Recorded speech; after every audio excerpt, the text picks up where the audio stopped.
హల్లెలూయా. ప్రభువుకి చిత్తమైతే ఉదయకాలం చిన్న అంశం మనం మాట్లాడుకున్నాము. దేవుడు నాకు చిన్న ఆలోచన ఇచ్చున్నాడు. గత 2-3 దినముల నుంచి మరి దీని గురించి పనిచేయడం జరిగింది. దేవుడు ఇచ్చిన ఆలోచన ప్రకారం ఉదయకాలంలో చిన్న వర్తమానం మాట్లాడుకున్నాం. ప్రభు చిత్తమైతే రెయిన్బో, వర్షధనుస్సు అనే అంశం గురించి మనం మాట్లాడుకున్నాం. హల్లెలూయా. దేవుని నామానికి మహిమ ఘనత ప్రభావం కలుగును గాక. మనమందరము అలాగే ఉండగా ఆదికాండము 9వ అధ్యాయంలో 8వ వచనం చూద్దాం. Let us turn our books to book of Genesis chapter number 9 from verse number 8.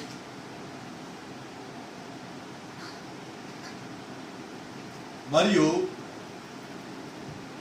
దేవుడు నోవాహు అతని కుమారులతో, ఇదిగో నేను మీతో మీ తదనంతరము మీ సంతానముతోనూ మీతో కూడా ఉన్న ప్రతి జీవితోనూ, పక్షులేమి పశువులేమి మీతో కూడా సమస్తమైన భూజంతువులేమి ఓడలో నుండి బయటికి వచ్చిన సమస్త భూజంతువులతోనూ నా నిబంధన స్థిరపరచుచున్నాను. ఆమేన్.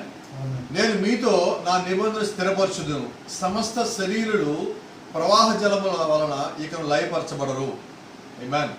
భూమిని నాశనము చేయుటకు ఇకను జల ప్రవాహము కలగదని పలికెను. Praise the lord. మరియు దేవుడు నాకును మీకును మీతో కూడా ఉన్న సమస్త జీవరాశులకును మధ్యన నేను తరతరములకు ఏర్పరచుచున్న నిబంధనకు గుర్తు ఇదే. హల్లెలూయా. మేఘములో నా ధనస్సు ఉంచితిని, అది నాకును భూమికి మధ్య నిబంధనకు గుర్తుగా ఉండును. హల్లెలూయా. Thank you Jesus. చదవబడిన వాక్యాన్ని ప్రభు దేవుడు దీవించి ఆయన మనతో సూటిగాను తేటగాను స్పష్టముగాను అందరికి అర్థమయ్యే రీతిలో మాట్లాడును గాక. హల్లెలూయా. ఒకసారి మనం ఇక్కడ చూద్దాం. 14వ వచనంలో ఒక మాట ఉన్నది. భూమిపైకి నేను మేఘమును రప్పించినప్పుడు ఆ ధనస్సు మేఘములలో కనబడును. ఆమేన్. ఎప్పుడు కనిపిస్తుంది అంట? భూమిపైకి నేను మేఘము రప్పించినప్పుడు ఆ ధనస్సు మేఘములో కనబడును. హల్లెలూయా. కాబట్టి ఈరోజు మనం మాట్లాడుకునే వర్తమానం పేరు ఏంటంటే వర్షధనుస్సు. ఇంగ్లీష్ దాని పేరు రెయిన్ బో. కాబట్టి తెలుగులో దాన్ని తర్జుమా చేసినప్పుడు రెయిన్ అంటే వర్షము, బౌ అంటే ధనస్సు, రెయిన్ బో. కానీ వాడుక భాషలో దీన్ని చాలా మంది ఇప్పటికే దీనికి ఒక పేరు పెట్టారు. ఏం పేరు అంటే ఇంద్రధనుస్సు అని. వాస్తవంగా ఇది ఇంద్రధనస్సు కాదు, ఆంధ్రధనస్సు కాదు. ఈ ధనస్సు ఏంటంటే ఇది వర్షధనస్సు. అయితే ఇది నెల్లూరులో ఉన్న బ్రాహ్మణులు ఈ బైబిల్ని తర్జుమా చేయడం కారణం చేత బ్రాహ్మణులు వాడే భాషను అక్కడ ఇంద్రుడికి సంబంధించిందని చెప్పి తీసుకొచ్చి పెట్టడం జరిగినది. అయితే ఇది వాస్తవంగా ఏంటంటే ఇంగ్లీష్ లో ఏది ఉన్నదో దాన్ని మన తెలుగులో అలాగే యాస్టిజ్ గా తర్జుమా చేయడం జరిగింది. దేవుడు ఏం చేస్తారంటే వర్షం వచ్చినప్పుడు ఆ వర్షము ముగిసిపోయిన తర్వాత లేకపోతే వర్షం వెలిసిన తర్వాత నా ధనస్సును మేఘములో ఉంచాలన్నాడు. కాబట్టి ఇది దేనికి సూచన అంటే ఇది వర్షానికి సూచన. కాబట్టి అక్కడ దీన్ని మనం వర్ష ధనస్సు అని పిలుస్తాము. అందరం కూర్చుందాం. ఒకసారి చూద్దాం. The Angel of the covenant, నిబంధన దూత అన్న వర్తమానంలో ఈ కాలం ప్రవక్త మాట్లాడుతా ఇలాగంటున్నాడు. అండ్ యు నోటీస్ హీ అంటే అక్కడ జోసెఫ్ గురించి మాట్లాడుతూ ఉన్నాడు. యాకోబు కుమారుడైన యోసెఫ్ గురించి అక్కడ ఈ కాల ప్రవక్త మాట్లాడుతూ అంటున్నాడు. అండ్ యూ నోటీస్ మీరు గమనించినట్లయితే he gave him a coat of many colours.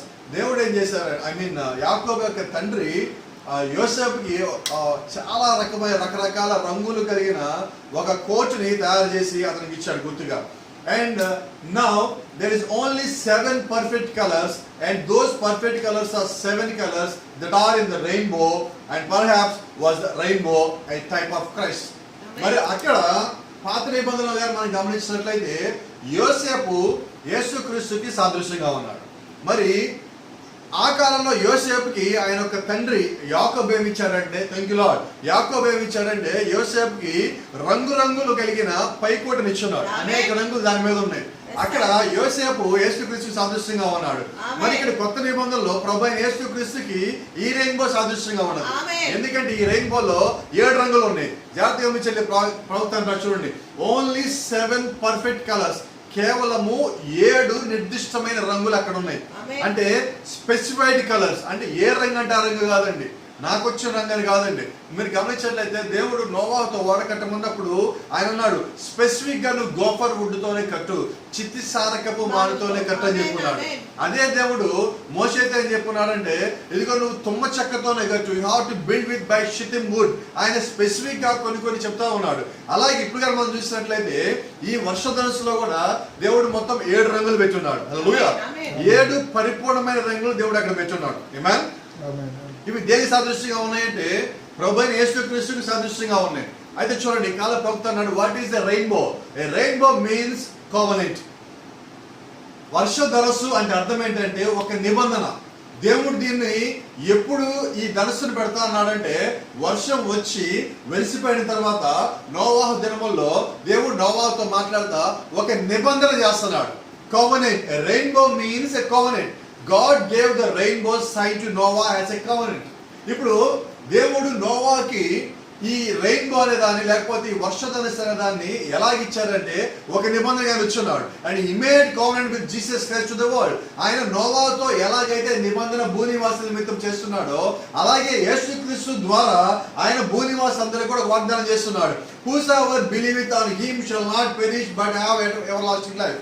ఆయన ఏమన్నాడంటే, ఎవరైతే ఆయన విశ్వాసం ఉంచున్నారో వారు మరణాన్ని జయించి లేకపోతే మరణమును దాటుకొని నిత్య జీవంలోకి ప్రవేశిస్తానంటున్నాడు. Praise the lord. హల్లెలూయా.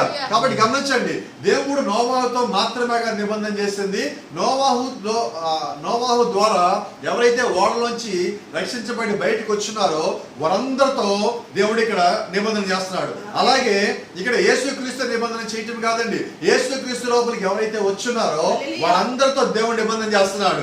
ఆయన నామాన్ని విశ్వాసం ఉంచి ఆయన నామంలో బాప్తిజం పొందిన వారికి, ఆయన నామ రక్షణ వచ్చిన వారికి, ఆయన రక్తపు గుర్తు కిందకి ఎవరైతే వచ్చున్నారో ఆ గుర్తు కిందకి వచ్చిన వారందరినీ దేవుడు ఏమన్నాడంటే, whosoever believeth on him, ఎవరైతే ఆయన యందు ఆయన కుమారుని యందు కుమారుని నామము యందు విశ్వాసం ఉంచున్నారో they shall not perish, వారు మరణించరు కానీ but have everlasting life, వారు ఏం చేస్తారంటే నిత్య జీవంలోకి అడుగు పెడతారంటున్నారు. Praise the lord.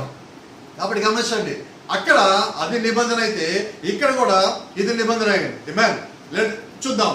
ప్రకటన గ్రంథం 4వ అధ్యాయం 2వ భాగంలో ఈ కాల ప్రవక్త మాట్లాడుతున్న కొన్ని మాటలు మీ ముందు నేను తీసుకొద్దాం అనుకుంటున్నాను. చూడండి, not me and the world. ఆయన ఇక్కడ నాకు ప్రపంచానికి మధ్య అంటల్లా. The world is a cosmos. లోకం అంటే ఇక్కడ విశ్వం అంతా అని అక్కడ అర్థము. అయితే అంటాడు, but this is between me and the earth.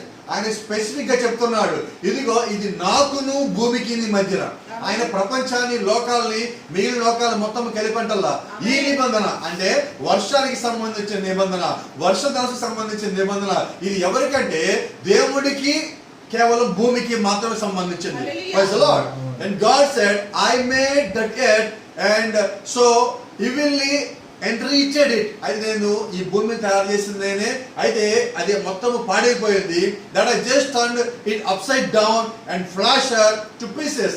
ఆ కారణం చేత నేను ఏం చేశాను, దాన్ని భూమిని మొత్తం తలకిందులు చేసి దాన్ని ముక్కలు చేసి దాన్ని మొత్తం నీటితో ఇలా కొట్టేస్తున్నాను. హల్లెలూయా.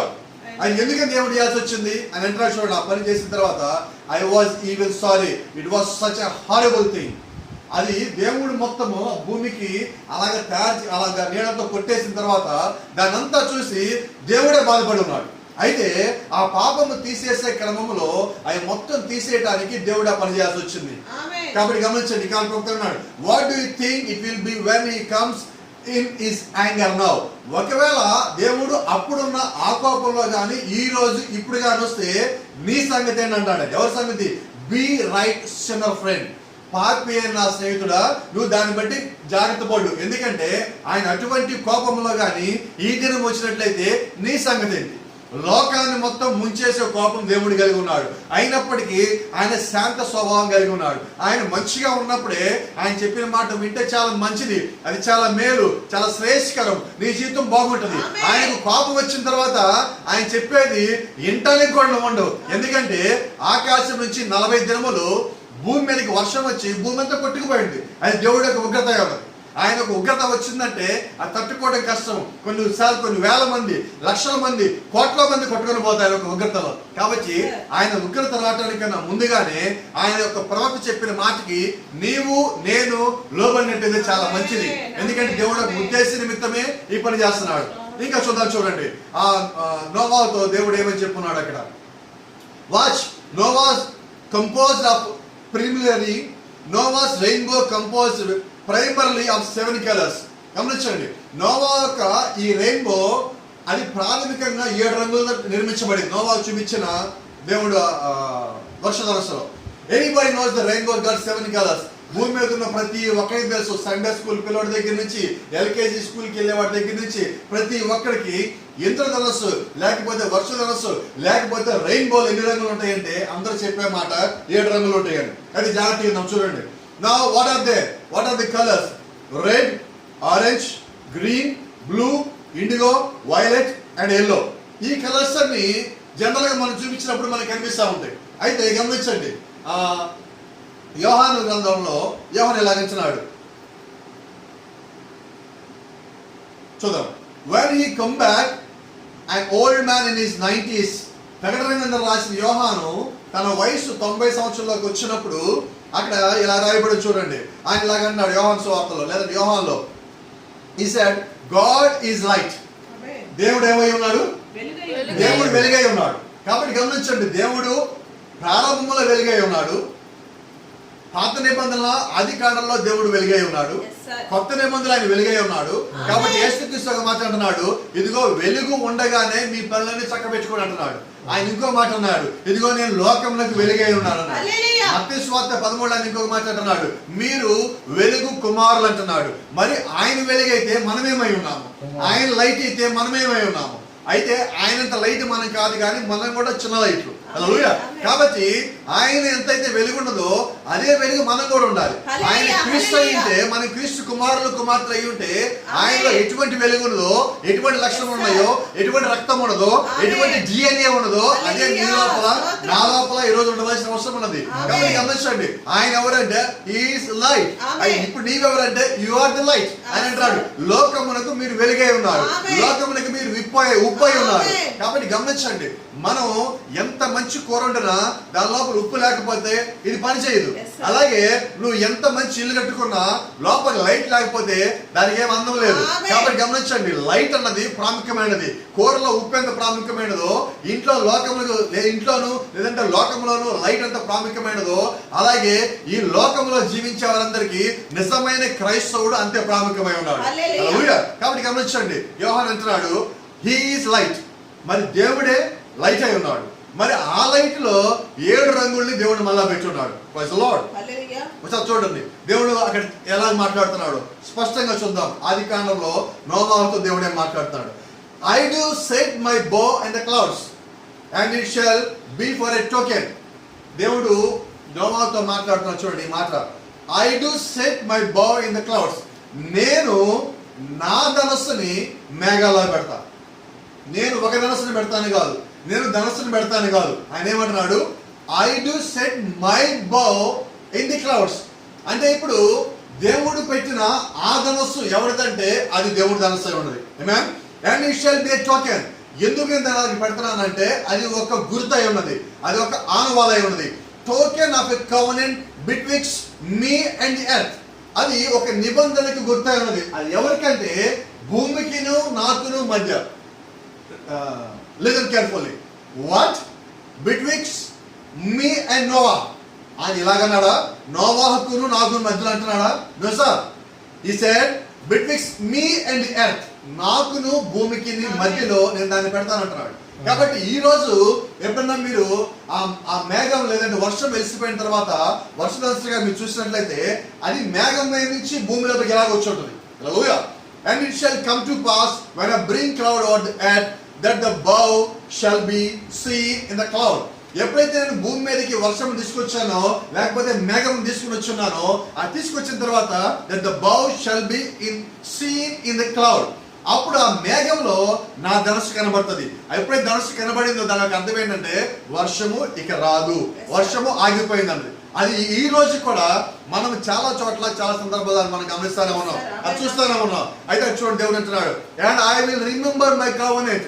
ఎప్పుడైతే ఆ మేఘం వచ్చిందో, ఆ ధనుసు కనిపించిందో, నేను మీకు అంటే భూనివాసులకు ఇచ్చిన నా నిబంధనని జ్ఞాపకం చేసుకుంటాను. Which is between me and you. మీకును నాకును మధ్య నిబంధన ఏదైతే ఉన్నదో దాన్ని నేను జ్ఞాపకం చేసుకుంటా. జాగ్రత్తగా Now he comes back to his covenant between them. వారిద్దరి మధ్యలో అంటే దేవుడికిను భూనివాసులకు మధ్యలో ఉన్న ఆ నిబంధన ఏదైతే ఉన్నదో దాని దగ్గరికి ఆయన వస్తున్నాడు. బట్ ద రెయిన్బో కవెనెంట్, దేని దగ్గరికి? వర్షధనుస్సు అనే నిబంధన దగ్గరికి ఆయన వస్తానంటున్నాడు. గమనించండి, the covenant was life for Noah that he spared him, but the covenant that God made with himself was a rainbow. అయితే నోవా తన జీవితాన్ని మొత్తం ఎంతో త్యాగం చేసి ఆ నిబంధన దగ్గరికి వచ్చున్నాడు. అయితే గమనించండి, but the covenant that God made with himself was a rainbow. ఇప్పుడు దేవుడే ఒక వాగ్దానం చేస్తున్నాడు, దేవుడే ఒక నిబంధన కిందకు వచ్చాడు. ఇప్పుడు దేవుడే ఒక నిబంధన చేస్తున్నాడు. గమనించండి, ఆయనే ఒక రెయిన్బోని తయారు చేశాడు, ఆయనే రెయిన్బో అక్కడ పెట్టబోతున్నాడు. Hallelujah. I will show you what Noah's covenant was with God. దేవుడు యొక్క వాగ్దానము నోవాతో ఎలాగైతే మీకు చూపించబోతున్నా in a minute. But this is here was God's own covenant with himself. Amen. A rainbow. ఆ వర్షధనుస్సునే ఇప్పుడు దేవుడు తన యొక్క సొంత నిబంధనగా చేస్తున్నాడు. Hallelujah. కాబట్టి గమనించండి, ఏదో ఆకాశం రెయిన్బో వచ్చింది, అలాగొచ్చింది ఇలాగొచ్చింది అని చెప్పుకోవడం కాదు, కానీ there is a big story behind the rainbow. Hallelujah. Now we find out that the covenant is a token. ఇప్పుడు మనం దాన్ని ఆ నిబంధన అంటే ఏదో కాదు, ఒక గుర్తని, ఒక ఆనవాలని మనం తెలుసుకున్నాం. అది చాలా జాగ్రత్తగానండి. God said it was a token. దేవుడే చెప్పున్నాడు ఇది నిబంధనకు ఒక గుర్తుగా ఉంటుంది అని. గమనించండి, I do set my bow in the clouds. ఎప్పుడు పెడతా అన్నాడు? నేను నా విల్లుని లేకపోతే నా యొక్క ధనస్సుని మేఘములో పెడతా అన్నాడు దేవుడు. అది ఎప్పుడు పెడతా అన్నాడు? That's after the destruction of the world.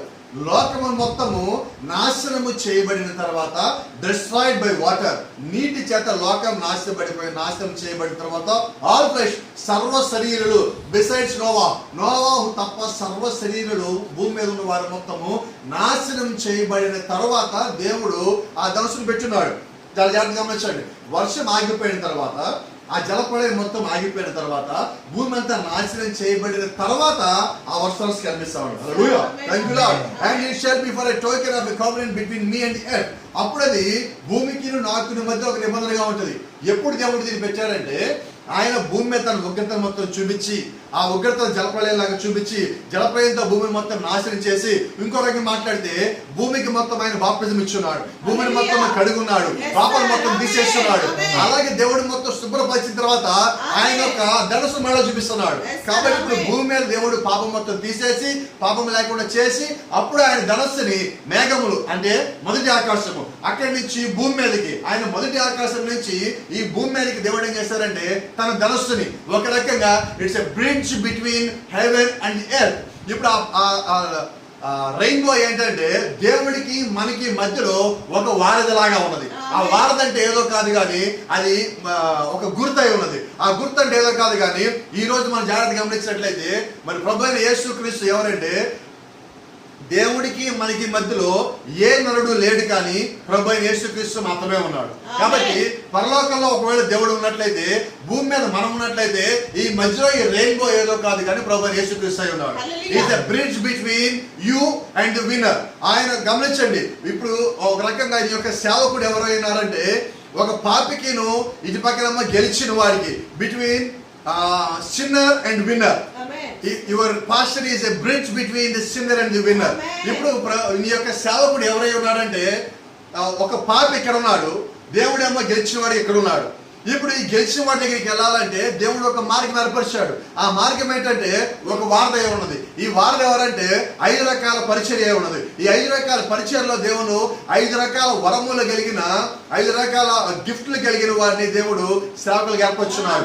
ఈ సేవకులందరూ ఎవరంటే ఈ పాపిని ఎలాగైతే ఈ లోకంలోంచి ఆ పాపం నుంచి బయట తీసుకొచ్చి దేవుడు ఎలా నడిపించాలో దేవుడు వారికి ముందుగా తెలియజేస్తాడు. కాబట్టి దేవుడు వారికి ఏం చెప్పున్నారో వీరు ఇటు పక్కన పాపులు చెప్తా ఈ పాపులు మార్చి ఇటు పక్క తీసుకోవడానికి దేవుడు ఏర్పరచుకున్న ఒక వారధై ఉన్నది. కాబట్టి గమనించండి, ఈ రోజు చాలా మంది ఉన్నట్టుగా 5 రకాల పరిచయం అంటే 5 రకాల పరిచయం ఏమీ లేదని అంటారు. 5 రకాల పరిచయం ఏమీ లేకపోవడం కాదండి. 5 రకాల పరిచయంలో సమస్య దాగుంది.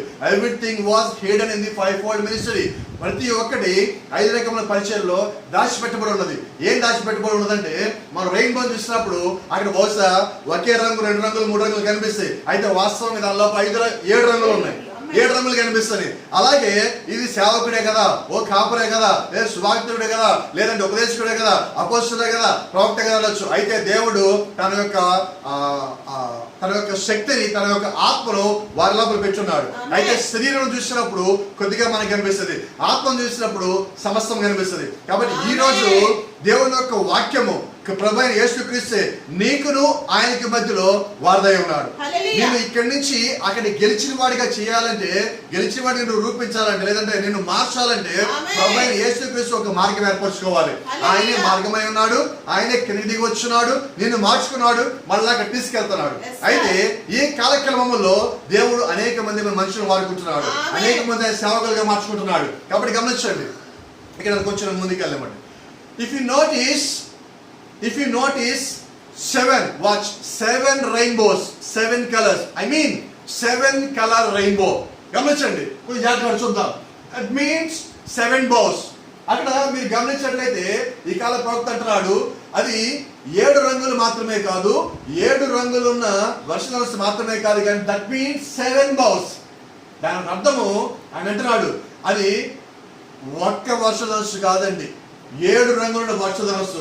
అయితే ఆయన అంటున్నాడు 7 రంగులున్న ఒక్క వర్షధనుస్సు కాదు, కానీ ఒక్కొక్క రంగు ఒక్కొక్క వర్షధనుస్సు అయి ఉన్నది. కాబట్టి అక్కడ 7 రంగులు 7 వర్షధనుస్సులు అయి ఉన్నాయి అంటున్నాడు. 7 bows, 7 విల్లులు అక్కడ ఉన్నాయి. 7 churches రిఫ్లెక్టింగ్ 7 lights. 7 సంఘ కాలములు అక్కడ 7 వెలుగులు చూపిస్తున్నది. Each light wrap into the other one. మీరు జాగ్రత్తగా గమనించినట్లయితే, ఎప్పుడన్నా కానీ మీరు వర్షధనుస్సు చూసినట్లయితే ఒక వర్షధనుస్సులో 7 రంగులు కనిపిస్తాయి. ప్రతి రంగు తన తర్వాత ఉన్న రంగు లేకపోతే ముందున్న రంగుతో కలిసిపోయి ఉంటుంది, మిక్స్ అయిపోయి ఉంటాయి. అలాగే 7 సంఘకాల యొక్క చరిత్ర కూడా ఒక సంఘకాల యొక్క చరిత్ర పక్కన సంఘకాల యొక్క చరిత్ర రెండు కలిసిపోయి ఉంటాయి. హల్లెలూయా. కాబట్టి గమనించండి, it started off the red. అయితే అది మొట్టమొదటిగా ఎరుపు రంగుతో ప్రారంభించబడింది వర్షధనుస్సు. అలాగే మొట్టమొదటి సంఘకాలమైన ఎఫెసస్ సంఘకాలము అత్యంత ఎక్కువ మంది చెప్పబడ్డారు, అపోస్తలులు మొత్తము హతసాక్షి అయి ఉన్నారు. కాబట్టి మొట్టమొదటి సంఘకాలం ఎలా ఉందంటే అదంతా రక్తసిక్తమై ఉన్నది, అదొక రక్త చరిత్ర అయి ఉన్నది. అది కరెక్ట్గా మీరు గమనించినట్లయితే లోకము, ఆ కాలంలో ఉన్న లోకమంతా క్రైస్తవులు వ్యతిరేకించారు. ఆ కాలంలో ఉన్న వారు మొత్తము అపోస్తల బోధను వ్యతిరేకించారు. ఆ కాలంలో నిజమైన క్రైస్తవుల గురించి చెప్పేవారు వ్యతిరేకించారు. ఆ కాలంలో నిజమైన ప్రభువైన యేసుక్రీస్తే దేవుడిని ప్రకటించిన వారిని వాళ్ళు వధించారు, వాళ్ళు చంపారు. ఎంత చిత్రవధ చేయాలో అంత చిత్రవధ చేశారు. వాళ్ళని తాళ్లతో కట్టేసి ఒంటి మీద వస్త్రము లేకుండా గుర్రాలు కట్టేసుకుని రోడ్ల మీద ఈడ్చుకుంటా కొన్ని 100 కిలోమీటర్లు తిప్పి వారి ఒంటి మీద ఉన్న చర్మం మొత్తం పోయేంత వరకు వాళ్ళు రోడ్ల మీద తీసుకెళ్ళి లాక్కున్నారు. వాళ్ళని నిప్పుల్లో కాల్చారు. ఒక నూనె బాండీలాగా పెట్టి నూనె డ్రమ్ములు వేడి కాల్చి దాని లోపల పెట్టి వాళ్ళని కట్టేశారు. ఎంత చేసినా కూడా ఆ నిజమైన సత్య సువార్త ఈరోజు ప్రపంచం మొత్తం వచ్చింది. వాడు అంత క్రూరంగా హింస పెట్టిన, వాడు అపొస్తలులు మొత్తం హతసాక్షులైన ప్రతి వారిని మనం చంపిన, యేసు క్రీస్తుని ప్రకటించిన ప్రతి వారిని వారు వెలివేసిన, తోసివేసిన, చిత్రహింసల గురి చేసిన, కొచ్చిన, జైల్లో పెట్టిన, కాళ్ళు చేతులు తీసేసిన, తలలు తగ్గొచ్చిన, చంపిన, ఏం చేసినా వాడు యేసే క్రీస్తు. మేము చూసిన యేసే క్రీస్తు. మేమే సాక్షులమై ఉన్నాము, మేము ఆయన ముట్టుకున్నాము, మేము ఆయన కాకున్నాము, మేము ఆయనతో పరిచయం చేస్తున్నాము, అద్భుతమని మేము చూస్తున్నాము, ఆ సాక్ష్యం మేము చూస్తున్నాము, ఆశ్చర్యమైన కార్యములు మేము చూస్తున్నామని ఎవరైతే చెప్పున్నారో వారిని బట్టి ఈ రోజు కూడా ఇంకా క్రైస్తవం ముందుకెళ్తుంది. వారు పునాదులు వేశారు, మనం నడుస్తా ఉన్నాము. వారు ఓట్లు వేశారు, ఆ మార్గంలో మనం వెళ్తున్నాము. వారు వేసిన పునాదుల మీద, అపోస్తలులు ప్రవక్తలు వేసిన పునాదుల మీద ఈరోజు మనం కట్టబడుతున్నాం. ఎవడేసిన పునాది మీద మనం కట్టబట్టాలా, అమెరికా వాడేసిన పునాది మీద మనం కట్టబట్టాలా, ఢిల్లీ వాడి వాడేసిన పునాది మీద మనం కట్టబట్టాలా. వాక్యం వాక్యపు పునాది మీద మనం కట్టబడుతున్నాము, అపొస్తలుల పునాది మీద కట్టబడుతున్నాము, బైబిల్లో ఉన్న ప్రవక్తలు వేసిన పునాది మీద మనం కట్టబడుతున్నాము. ఇది ఒక వ్యక్తి యొక్క పునాది కాదు. ఆ ప్రవక్తలో ఉన్న ఆత్మ దేవుడిదే ఉన్నది, ఆ కాపర్లో ఉన్న ఆత్మ దేవుడిదే ఉన్నది. అలాగే ఈ దినము వాక్యం అంటే దేవుడే ఉన్నాడు, దేవుడు అంటే వాక్యమే ఉన్నది. అదే దాని మనం కష్టపడి ఉన్నాం. కాబట్టి వాళ్ళు ఎంతో ప్రయాసపడ్డారు, ఎంతో కష్టపడ్డారు. ఈ రోజు వాస్తవంగా మనం గమనించినట్లయితే అపొస్తలులు పడిన శ్రమలో మనం ఒక వంతు కూడా పడటంలా. వాళ్ళు ఎలాగైతే హతసాక్షులు అయి ఉన్నారో ఈ రోజు మనం చూస్తే అంత శ్రమ మనకి లేదు, అంత శోధన మనకి లేదు, అంత ఇబ్బంది మనకి లేదు. ఎంతో స్వేచ్ఛగా మనం తిరుగుతున్నాము, ప్రతి ఊళ్ళో స్వేచ్ఛగా తిరుగుతున్నాము, ప్రతి దేశంలో స్వేచ్ఛగా తిరుగుతా ఉన్నాము. అయితే ఒత్తిడి ఉన్నది, చాలా కొద్దిగా ఒత్తిడి ఉన్నది. ఇంత తక్కువ ఒత్తిడిలో మనం ఎంత ఎక్కువ పని చేయవలసి ఉన్నది. గమనించండి, ఈ రోజు క్రైస్తవంలోకి బద్ధకం వచ్చింది. అయితే నిజంగా ప్రతి దినము నీకు అవకాశం ఉంటే నువ్వు వాక్యాన్ని ప్రకటించాలి, నువ్వు దేవుడి అనేక మంది ఆత్మలు తిప్పాలి. ఎందుకంటే బైబిల్ అంటుంది ఇది సమయం కొద్దిగా ఉంది కాబట్టి వాడి శత్రువు వాడు కూడా సింహము వలే గర్జిస్తా సమయం కొద్దిగా ఉందని వాడు ఎరిగి వాడి పని వేగవంతం చేశాడు. మరి నిజమైన క్రైస్తవులు, నిజమైన వాక్యము నమ్మి వెంబడించే విశ్వాసులు, వాక్యం కలిగి ఉన్న వాళ్ళు, వధువని చెప్పుకున్న వాళ్ళు వీళ్ళేం చేయాలంటే వాక్యాలు మరింత ఎక్కువగా పనిచేయాలి, మరింత ఎక్కువ మంది విశ్వాసాలుగా తయారు చేయాలి, మరింత ఎక్కువ మంది సంఘానికి తీసుకుని రావాలి, మరింత ఎక్కువ మంది దేవుని యొక్క వాక్యం నడిపించాలి, మరింత ఎక్కువ మందికి దేవుడి యొక్క సర్వ సత్యము తెలియజేయాలి. కాబట్టి ఈ రోజు మన పని ఏంటంటే ఈ రోజు వాక్యాన్ని అనేక మందికి తెప్పి తెలియజేసి వాటికి సత్యంలో నడిపించడం, ఆ పని కూడా మనమే చేయవలసి ఉన్నది. కాబట్టి గమనించండి, ఆది సంఘ కాలంలో, అపోస్తలుల కాలంలో, మొట్టమొదటి సంఘ కాలంలో ఆ పెంతెకోస్తు దినమున వారి దేవుడి యొక్క ఆత్మను పొందుకున్న తర్వాత వారి ఖాళీగా కూర్చోలేదండి, వాక్యం ప్రకటిస్తున్నారండి. వారు విమర్శలు చేయట్లేదండి, వాక్యం ప్రకటిస్తున్నారండి. వాళ్ళు శోధనకు గురవుతున్నా కూడా వారిని ప్రేమిస్తే వారి గురించి ప్రార్థన చేస్తా ఆ పని చేసుకుంటా ముందుకు వెళ్ళిపోతానే ఉన్నారు. హల్లెలూయా. కాబట్టి గమనించండి, మొట్టమొదటి సంఘకాలము అది ఎరుపు రంగు అయి ఉన్నది, రెడ్ కలర్ అయి ఉన్నది. ఎలా రెడ్ కలర్ అంటే ప్రవక్త అంటున్నాడు అనేక మంది అక్కడ చంపబడ్డారు, అనేక మంది యొక్క రక్తము, యూదుల యొక్క రక్తము అక్కడ సెలయల్లాగా ప్రవహించింది, అంతమంది చంపబడ్డారు అక్కడ. కాబట్టి మొట్టమొదటి సంఘకాలము ఆ ఎరుపు రంగు దానికి సదృశ్యమైనది. స్ఫురణ సంఘకాలము, ఆ ఎఫెసు సంఘకాలము, ఆ తర్వాత స్ఫురణ సంఘకాలము. ఆ స్ఫురణ సంఘకాలంలోకి వచ్చినప్పుడు ఏం జరిగిందంటే గమనించండి, వర్షదనలో ఉన్న ఎరుపు రంగు తర్వాత రంగు ఏంటంటే ఆరెంజ్ రంగు. ఆరెంజ్ రంగు అంటే ఈ ఎరుపు అది కొంచెం పలచబడింది, ఆ ఎరుపు తగ్గినది. అంటే ఈ హత్యలు, ఈ రక్తము, ఈ రక్తపాతం తగ్గింది. అయితే రక్తపాతం లేకుండా లేదు, రక్తపాతం ఉన్నది, అది తగ్గింది. అలా గమనించారు. ప్రవక్త అన్నాడు after red comes orange which is the reflection of red. ఇక్కడ ఆరెంజ్ అంటే ఏంటంటే ఎరుపుకి అది ప్రతిబింబంగా ఉంది, it's the reflection of red. ఎర్రదనానికి అది సూచిస్తుంది, అయితే తక్కువ రంగులో చూపిస్తుంది. After orange was come yellow. ఆ ఆరెంజ్ రంగు తర్వాత పసుపు రంగు వస్తుంది, which is red and orange mixed together. దానికి అర్థం ఏంటంటే ఈ ఎరుపు ఈ ఆరెంజ్ రెండు కలిపితే ఎల్లో కలర్ వస్తుంది. అంటే ఎరుపులోంచి ఆరెంజ్ వచ్చింది, ఆరెంజ్ లోంచి ఎల్లో వచ్చింది. అంటే ప్రతి రంగు దాని ముందు రంగుకి కలిసి ఉంటుంది. అలాగే ప్రతి సంఘకాలం యొక్క చరిత్ర ముందు సంఘకాల చరిత్రతో కలిసి ఉంటుంది. కాబట్టి దానిలో ఏదైతే జరిగినదో దీనిలో జరుగుతుంది. అయితే పర్సంటేజ్ తక్కువ ఉండొచ్చు, ఎక్కువ ఉండొచ్చు. అయితే same things are happening in every churches. అయితే గమనించండి, దెన్ గ్రీన్, ఆ తర్వాత ఆకుపచ్చ రంగు వచ్చింది. Green and blue makes black. ఇప్పుడు చూడండి, గ్రీన్ ఉన్నది, బ్లూ ఉన్నది, ఈ రెండు కలిపితే ఏమవుతుంది, నలుపు వస్తుంది. నలుపు అంటే మనకు తెలుసు అండి, 7 సంఖ్యలు మనం చూస్తా ఉన్నాం. దెన్ కమ్ ఇండిగో, ఆ తర్వాత ఇండిగో కలర్ వస్తుంది. And then from indigo comes violet. చివరిగా ఆ వైలెట్ రంగు అనేది వస్తుంది, which is a part of blue. ఈ వైలెట్ కూడా ఏంటంటే ఆ బ్లూలో ఒక భాగమే ఉన్నది. కాబట్టి ఈ 7 రంగులు కూడా ఒకదాంతో ఒకటి కలిసిపోయి ఉన్నాయి. అవుతున్నా, డోంట్ యు సీ? మీరు గమనించట్లేదా? God in his 7 coloured rainbow. దేవుడు తన 7 రంగుల వర్షధనస్సులో ఉన్నాడు.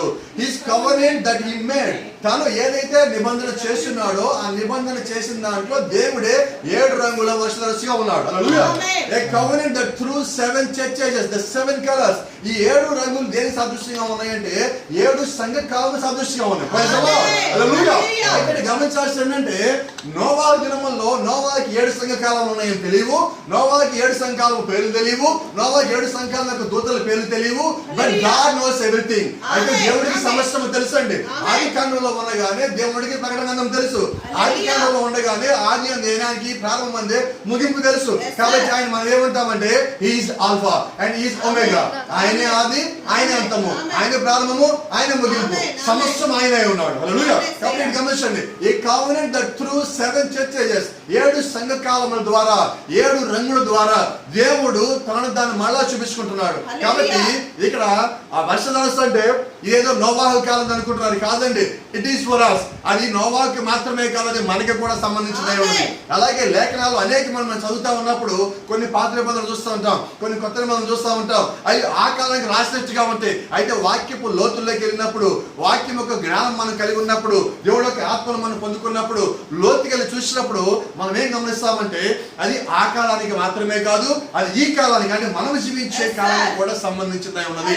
ఎందుకంటే అపోస్తలుడైన పౌలు హెబ్రీయులకు రాసిన పత్రికలో 10వ అధ్యాయంలో ఒక మాట అంటున్నాడు, పాత నిబంధన రాబోయే దాని యొక్క ఛాయ, అది అసలైన వస్తువు కాదది, ఆ వస్తువు యొక్క ఛాయ మాత్రమే. So old testament is a shadow, but new testament is original. కాబట్టి గమనించండి, పాత నిబంధనలో దేవుడు వర్షధనస్సుని ఒక ఛాయగా అక్కడ చూపించాడు. అది దేనికి సంబంధించిన ఛాయ అంటే ఈ కాలానికి మనకి సంబంధించిన ఛాయ ఉన్నది. Praise the lord, hallelujah, thank you lord.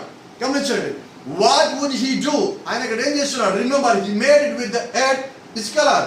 ఇప్పుడు ఆయన భూమిని ఒక రంగు ఇచ్చినాడు. అక్కడ మీరు అక్కడ గ్రీన్ కలర్ గానీ గమనించినట్లయితే, గ్రీన్ రిప్రజెంట్స్ లైఫ్. ఆ ఆకుపచ్చ రంగు దేనికి సాదృశ్యంగా ఉండదంటే జీవానికి సాదృశ్యమై ఉన్నది. దేవుడు 3వ దినమున లోకంలో ఉన్న సృష్టిని మొత్తం తయారు చేసిన తర్వాత, దేవుడు 3వ దినమున భూమి మీద నుంచి విత్తనములు ఇచ్చు చెట్లు మొలుచును గాక. ఇప్పుడు దేవుడు 3వ దినము దేని గురించి మాట్లాడాడంటే ఆకుపచ్చదనం గురించి మాట్లాడాడు. దేని గురించి మాట్లాడాడంటే జీవం గురించి మాట్లాడున్నాడు. మరి ఈ జీవం అనే రంగు కూడా ఆ రెయిన్బోలో ఒకటే ఉన్నది. కాబట్టి ఆ రెయిన్బోలో ఏముంటదంటే జీవం కూడా దాచిపెట్టబడి ఉన్నది.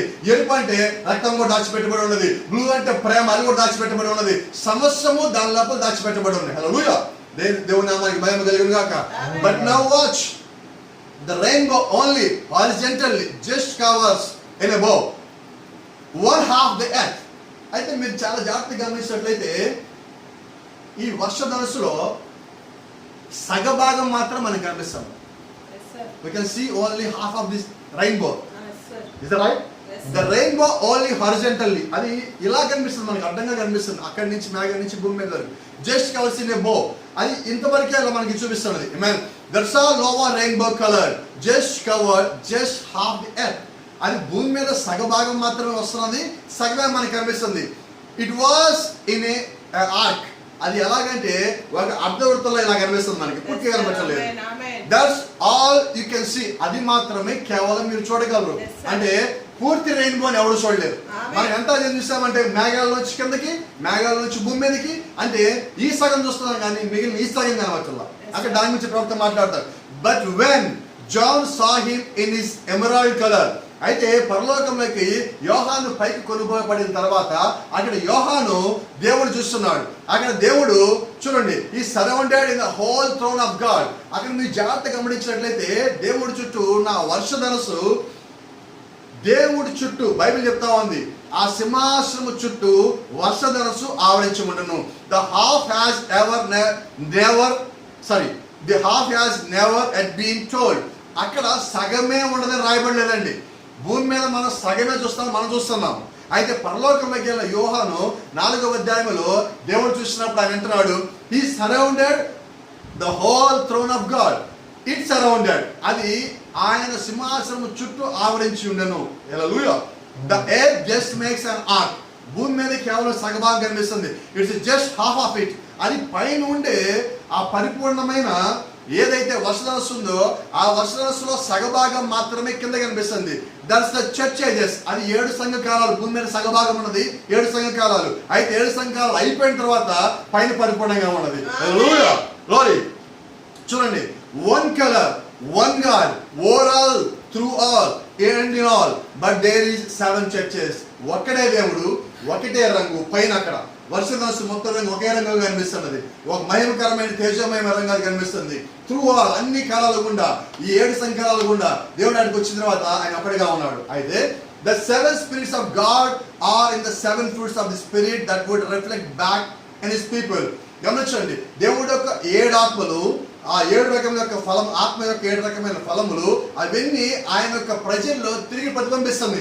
అంటే దేవుడు ఏదైతే కలిగి ఉన్నాడో ఇప్పుడు అది దేవుడు మాత్రమే కాదండి, ఆయన యొక్క బిడ్డలు కలిగి ఉన్నారు, ఆయన యొక్క విశ్వాసాలు కలిగి ఉన్నారు. ఈ కాలం వర్తమానం నమ్మి అంబడిస్తున్న వారంతా ఆయన ఏదైతే కలిగి ఉన్నారో వారి కలిగి ఉన్నారు. ఎందుకు ఆయన కలిగి ఉన్నాడు? హి వాజ్ బ్రూయిజ్డ్, ఆయన మన నిమిత్తం ముచ్చట కొట్టబడ్డాడు. షేప్డ్ అండ్ ఫార్మ్డ్, ఆయన ఇలాగూ అలాగూ మన గురించి కొట్టబడ్డాడు. That the light of God shining through that one man's body might redeem the whole world. అంటే కాబట్టి గమనించండి, ఆ ఒక్కడిలో ఉన్న వెలుగు, దేవుడి యొక్క ఆ కాంతి, అది కొట్టబడి ఒక శరీరం నుంచి కొట్టబడి ప్రపంచం మొత్తాన్ని కాంతిస్తుంది, వెలిగిస్తుంది. అది ఎలాగంటారా? మనకందరూ తెలుసండి.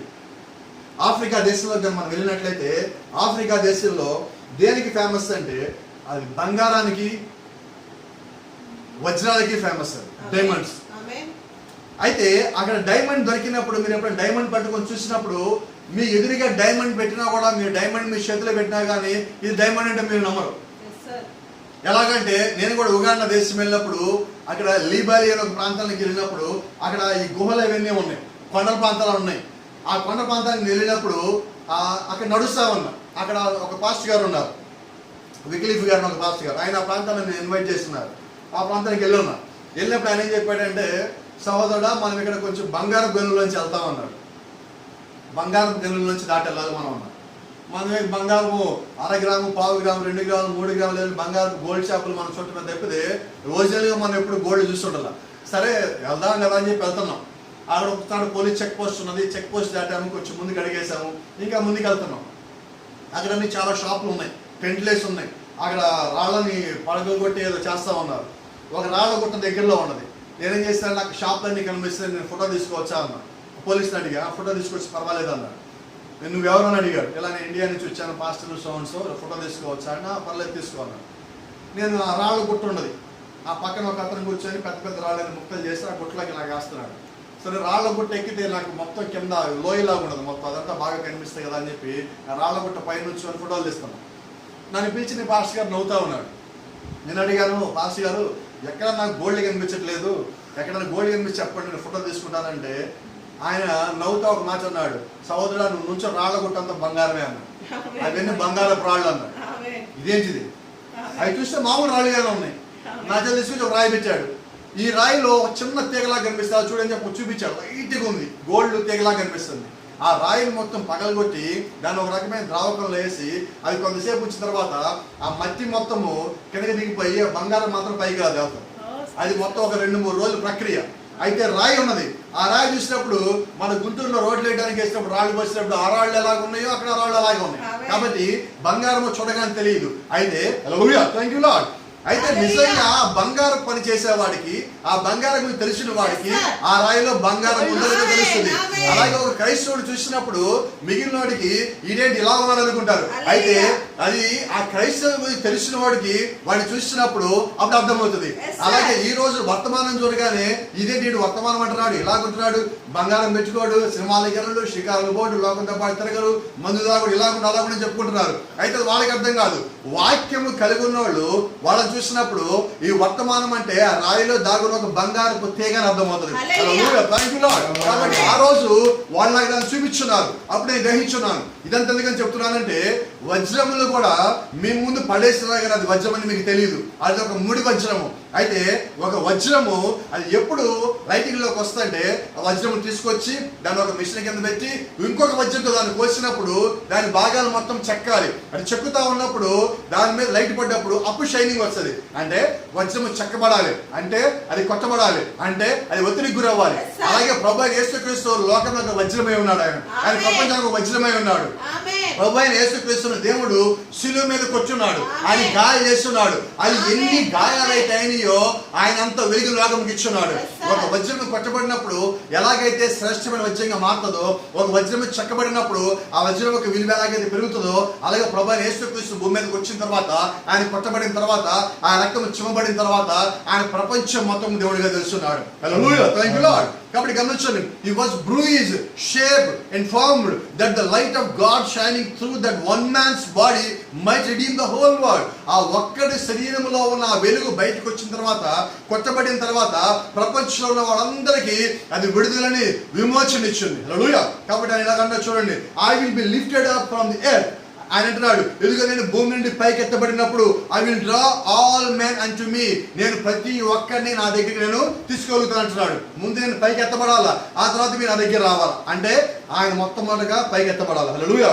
Watch those rainbow of colours as the reflect. అది గమనించండి, ఆ వర్షం రంగులు ఎలాగైతే అది తన యొక్క ప్రతిబింబం ఇస్తున్నదో, అలాగే క్రీస్తు ఇలా పైకి ఎత్తబడినప్పుడు ఆ ప్రతిబింబం మొత్తం భూమి మీదకి వచ్చింది. మేఘాల్లోకి ఆయన ఉన్నప్పుడు ఆ ప్రతిబింబం మొత్తం భూమి మీద పడతా ఉన్నాం. Hallelujah. Thank you Lord. Let's back to the Bible. In the days of Ezekiel, Ezekiel కాలానికి ఒకసారి మనం వెళ్దాం. Hallelujah. yes sir. Amen. Amen. Ezekiel 1:26, Ezekiel గ్రంథము 1:26. వాటి తలలపైన ఉన్న ఆ మండలం పైన నీలకాంతమయమైన సింహాసనం వంటిది ఒకటి నాకు కనబడెను, మరియు ఆ సింహాసనం వంటి దాని మీద నరస్వరూపేగు ఒకడు ఆసీనుడై ఉండెను. హల్లెలూయా. కొంచెం ముందుకు వెళ్దాం. చుట్టూ దాని లోపట కలుగుచున్న ఇత్తడియు అగ్నియు ఉన్నట్టు నాకు కనబడెను. నడుము మొదలుకొని మీదికని, నడుము మొదలుకొని దిగువకు ఆయన అగ్నిస్వరూపముగా నాకు కనబడెను. చుట్టూను తేజోమయంగా కనబడెను. హల్లెలూయా. వర్షకాలమున కనబడు ఇంద్రధనుస్సు యొక్క తేజస్సు వలె దాని చుట్టూ తేజస్సు నాకు కనబడను. నోవా దినముల్లో వర్షధనుస్సు దేవుడు అక్కడ పెట్టినట్టుగా మనం చూస్తున్నాం. అయితే ఎజికేల్ ఏమంటున్నాడంటే, అదిగో వర్షాకాలమున కనబడి ఇంద్రధనుస్సు ఒక తేజస్సు వలె దాని చుట్టూ ఉన్న తేజస్సు కనబడను. ఆయన ఒక సింహాసనం కూర్చొని ఉంటే ఆ సింహాసనం చుట్టూ ఏముండదంట, వర్షధనుస్సు యొక్క రంగు మొత్తం కనిపిస్తుంది అంటాడు. హల్లెలూయా. ఇది యెహోవా ప్రభావ స్వరూప దర్శనము. అది నిజంగా దేవుడి యొక్క దర్శనమే ఉన్నది. నేను చూచి సాగిలపడగా నాతో మాట్లాడిన ఒక స్వరము నాకు వినబడును. అప్పుడు దాకా నాతో మాట్లాడుతుంది. హల్లెలూయా. నేను ఆ స్వరం బట్టి ఆడికి వెళ్ళినప్పుడు ఆ స్వరం చూస్తా ఉండగా ఒక వ్యక్తి సింహాసనం కూర్చొని ఉన్నాడు. ఆ సింహాసనం చుట్టూ ఏమున్నదంటే వర్షధనుస్సు ఉన్నది. ఆమేన్. కాబట్టి గమనించండి, ఇక్కడ మనం గమనించండి, ఇక్కడ రెయిన్బో కనిపిస్తుంది. మనం చూసే రెయిన్బో ఈ సంగతి చూస్తున్నాం. అయితే ఎజికేల్ రెయిన్బో మొత్తం చూస్తున్నాం. గమనిస్తున్నారా? అదే రెయిన్బో. ఏ రెయిన్బో అయితే దేవుడు నోవా కాలంలో మేఘంలో పెట్టున్నాడో, ఏ రెయిన్బో అయితే ఎజికేల్ చూస్తున్నాడో, అదే రెయిన్బో ఇక్కడ మనకు కనిపిస్తుంది. మన యోహాను కాలంలో చూసినట్లయితే మళ్ళా అదే వర్షాలు మనకు కనిపిస్తున్నది.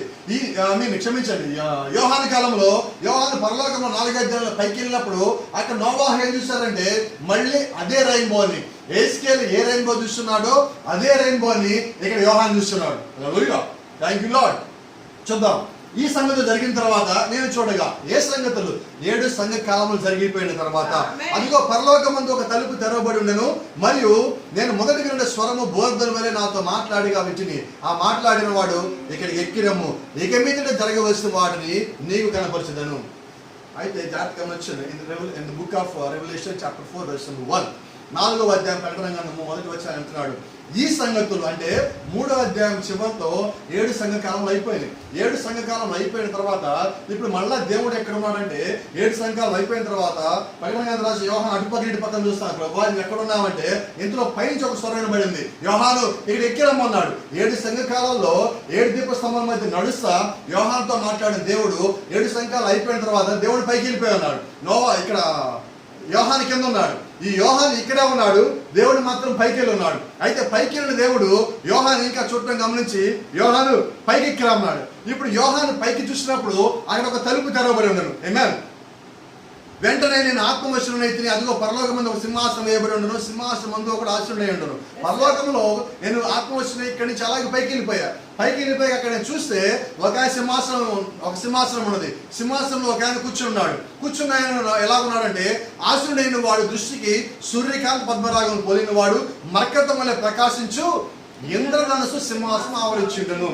అయితే ఇక్కడ దేవుడు ఎలా ఉన్నాడంటే, దృష్టికి సూర్యకాంత పద్మరాగం పోలిన వాడు, చూడటానికి ఎలా ఉన్నాడంటే అదంతా గొప్ప తేజస్సు, రకరకాలైన ఆ రత్నముల మీద వాటి మీద పడిన వెలుగు ఎలాగైతే మెరుస్తూ ఉంటుందో ఆయన చుట్టూ గొప్ప వెలుగు కనిపిస్తుంది. అయితే ఆ వెలుగన్నిటి మధ్యలో ఆయన ఇంద్రధనుస్సు, అంటే ఆ వెలుగంతా ఎలా ఉన్నదంటే చూడండి, ఇంకా కరెక్ట్గా మాట్లాడితే పాత నిబంధనలో ఉరీము తుమ్మీము అని ఉంటుంది. ఉరీము తుమ్మీము ఉన్నప్పుడు ఉరీము తుమ్మీము మీద దాంట్లో 12 రంగురాలు ఉంటాయి ఆ ఛాతి పలక మీద. Yes, sir. ఆ ఛాతి పలక మీద ఉన్న 12 రంగురాలను ఏమంటామంటే ఉరేను తుమ్మిం అంటాం.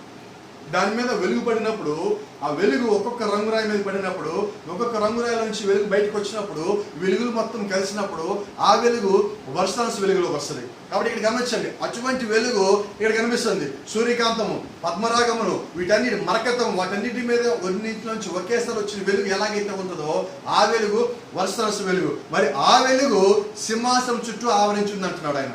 అంటే ఎహెజ్కేలు ఏం చూస్తున్నాడో యోహాను అదే చూస్తున్నాడు. జాగ్రత్తగా గమనిద్దాం. ఇప్పుడు యోహాను ఏం చూస్తున్నాడు? ఇది చుట్టూ ఆవరించి ఉన్నది.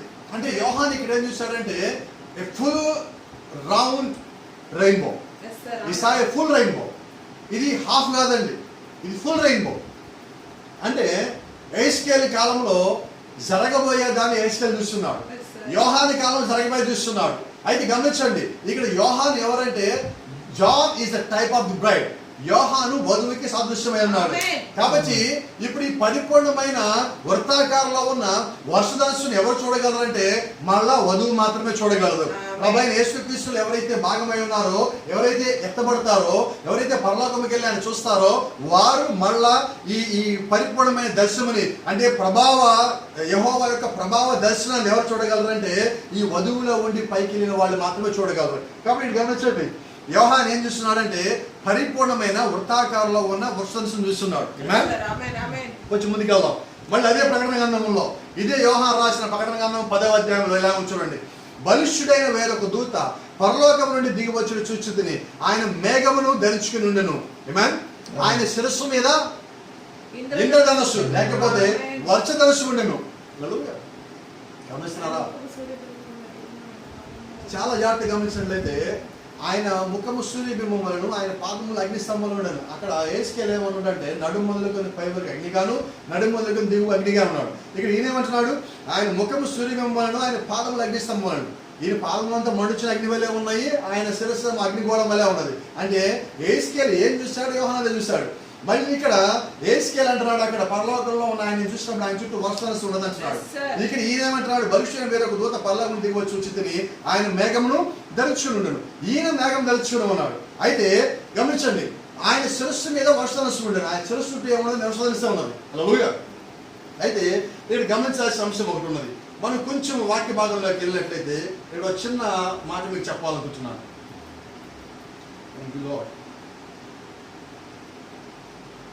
ప్రవక్త టోకెన్ అన్న వర్తమానంలో దేని గురించి మాట్లాడుతా అక్కడ ఒక మాట చెప్పి ఉన్నది. అంటే ఈరోజు చాలా మంది దీన్ని తప్పుగా అర్థం చెప్తా ఉన్నారు. ఎందుకంటే తప్పుగా అర్థం చెప్తా ఉన్నారంటే ఇదిగో ఇది యేసుక్రీస్తు. గమనించండి, ఒక మాట ఇక్కడ స్పష్టంగా చూపిస్తా. బలిష్ఠుడైన వేరొక దూత పరలోకం నుండి దిగి వచ్చి చూచితిని, ఆయన మేఘము ధరించుకుని ఉండెను, ఆయన శిరస్సు మీద ఇంద్రధనుస్సు ఉండెను. మరి ఇప్పుడు ఈయన ఎవరు వచ్చిన ఈయన ఎవరు? ప్రభువైన యేసుక్రీస్తు, రైట్? అయితే ఇక్కడ ఒక మాట రాయబడింది 1వ వచనంలో, బలిష్ఠుడైన వేరొక దూత. I saw another mighty angel come down from heaven, clothed with a cloud, and a rainbow was upon his head, and his face was as it were the sun, and his feet as pillars of fire. గమనించినట్లయితే ఇక్కడ మనం లోతుగా చూడాల్సిన అంశం అవుతున్నది. ఎందుకంటే ఈ అంశం దగ్గర చాలా మంది తప్పిపోతా ఉన్నారు, కొట్టుకుపోతా ఉన్నారు. ఇది స్పష్టంగా చూడకపోతే ఒక సన్నటి లైన్ ఉన్నది. ఇక్కడ ఒక వెంట్రుక వంటి ఒక సన్నటి లైన్ ఉన్నది. ఆ లైన్ మీద మనం కానీ లేకపోయినట్లయితే ఇటు పక్కన పడిపోతాం, అటు పక్కన పడిపోతాం. వాక్యం ఎప్పుడు రెండంచులో వాడగలిగిన ఖడ్గం. వాడేని ఖడ్గం అంటే అక్కడ ఇంకో మనకు పోయి చెప్తా. ఒక కత్తిని మనం ఇలాగ పెట్టినప్పుడు ఇది వెడల్పు కనిపిస్తుంది. కత్తిని ఇలాగ పెట్టినప్పుడు ఇక్కడ వాడే అంటే చాలా పల్చగా ఉంటుంది, అక్కడ చాలా సన్నగా షార్ప్గా ఉంటుంది. ఆ షార్ప్ అయిన దాని మీద ఈరోజు మనం నిలబడి ఉన్నాం. వధువు ఎక్కడ ఉందంటే ఆ షార్ప్నెస్ మీద నిలబడి ఉన్నది. వధువు షార్ప్ గా ఉంటది, షార్ప్నెస్ మీద నిలబడి ఉన్నది. కాబట్టి గమనించాల్సిందంటే ఇప్పుడు వచ్చింది ఎవరంటే బలిష్ఠుడైన వేరొక దూత. స్పష్టంగా చెప్తుంది, బలిష్ఠుడైన వేరొక దూత. ఆయన ఎలాగ ఉన్నాడు? మేఘం ధరించుకుని ఉన్నాడు. ఆయన శిరస్సు మీద ఒక మేఘం ఉంది, మనకు తెలుసు, మనం వాడుతూ ఉన్నాం.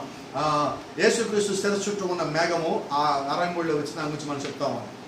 Let me continue. ఆయన మేఘము ధరించుకుండెను. హల్లెలూయా.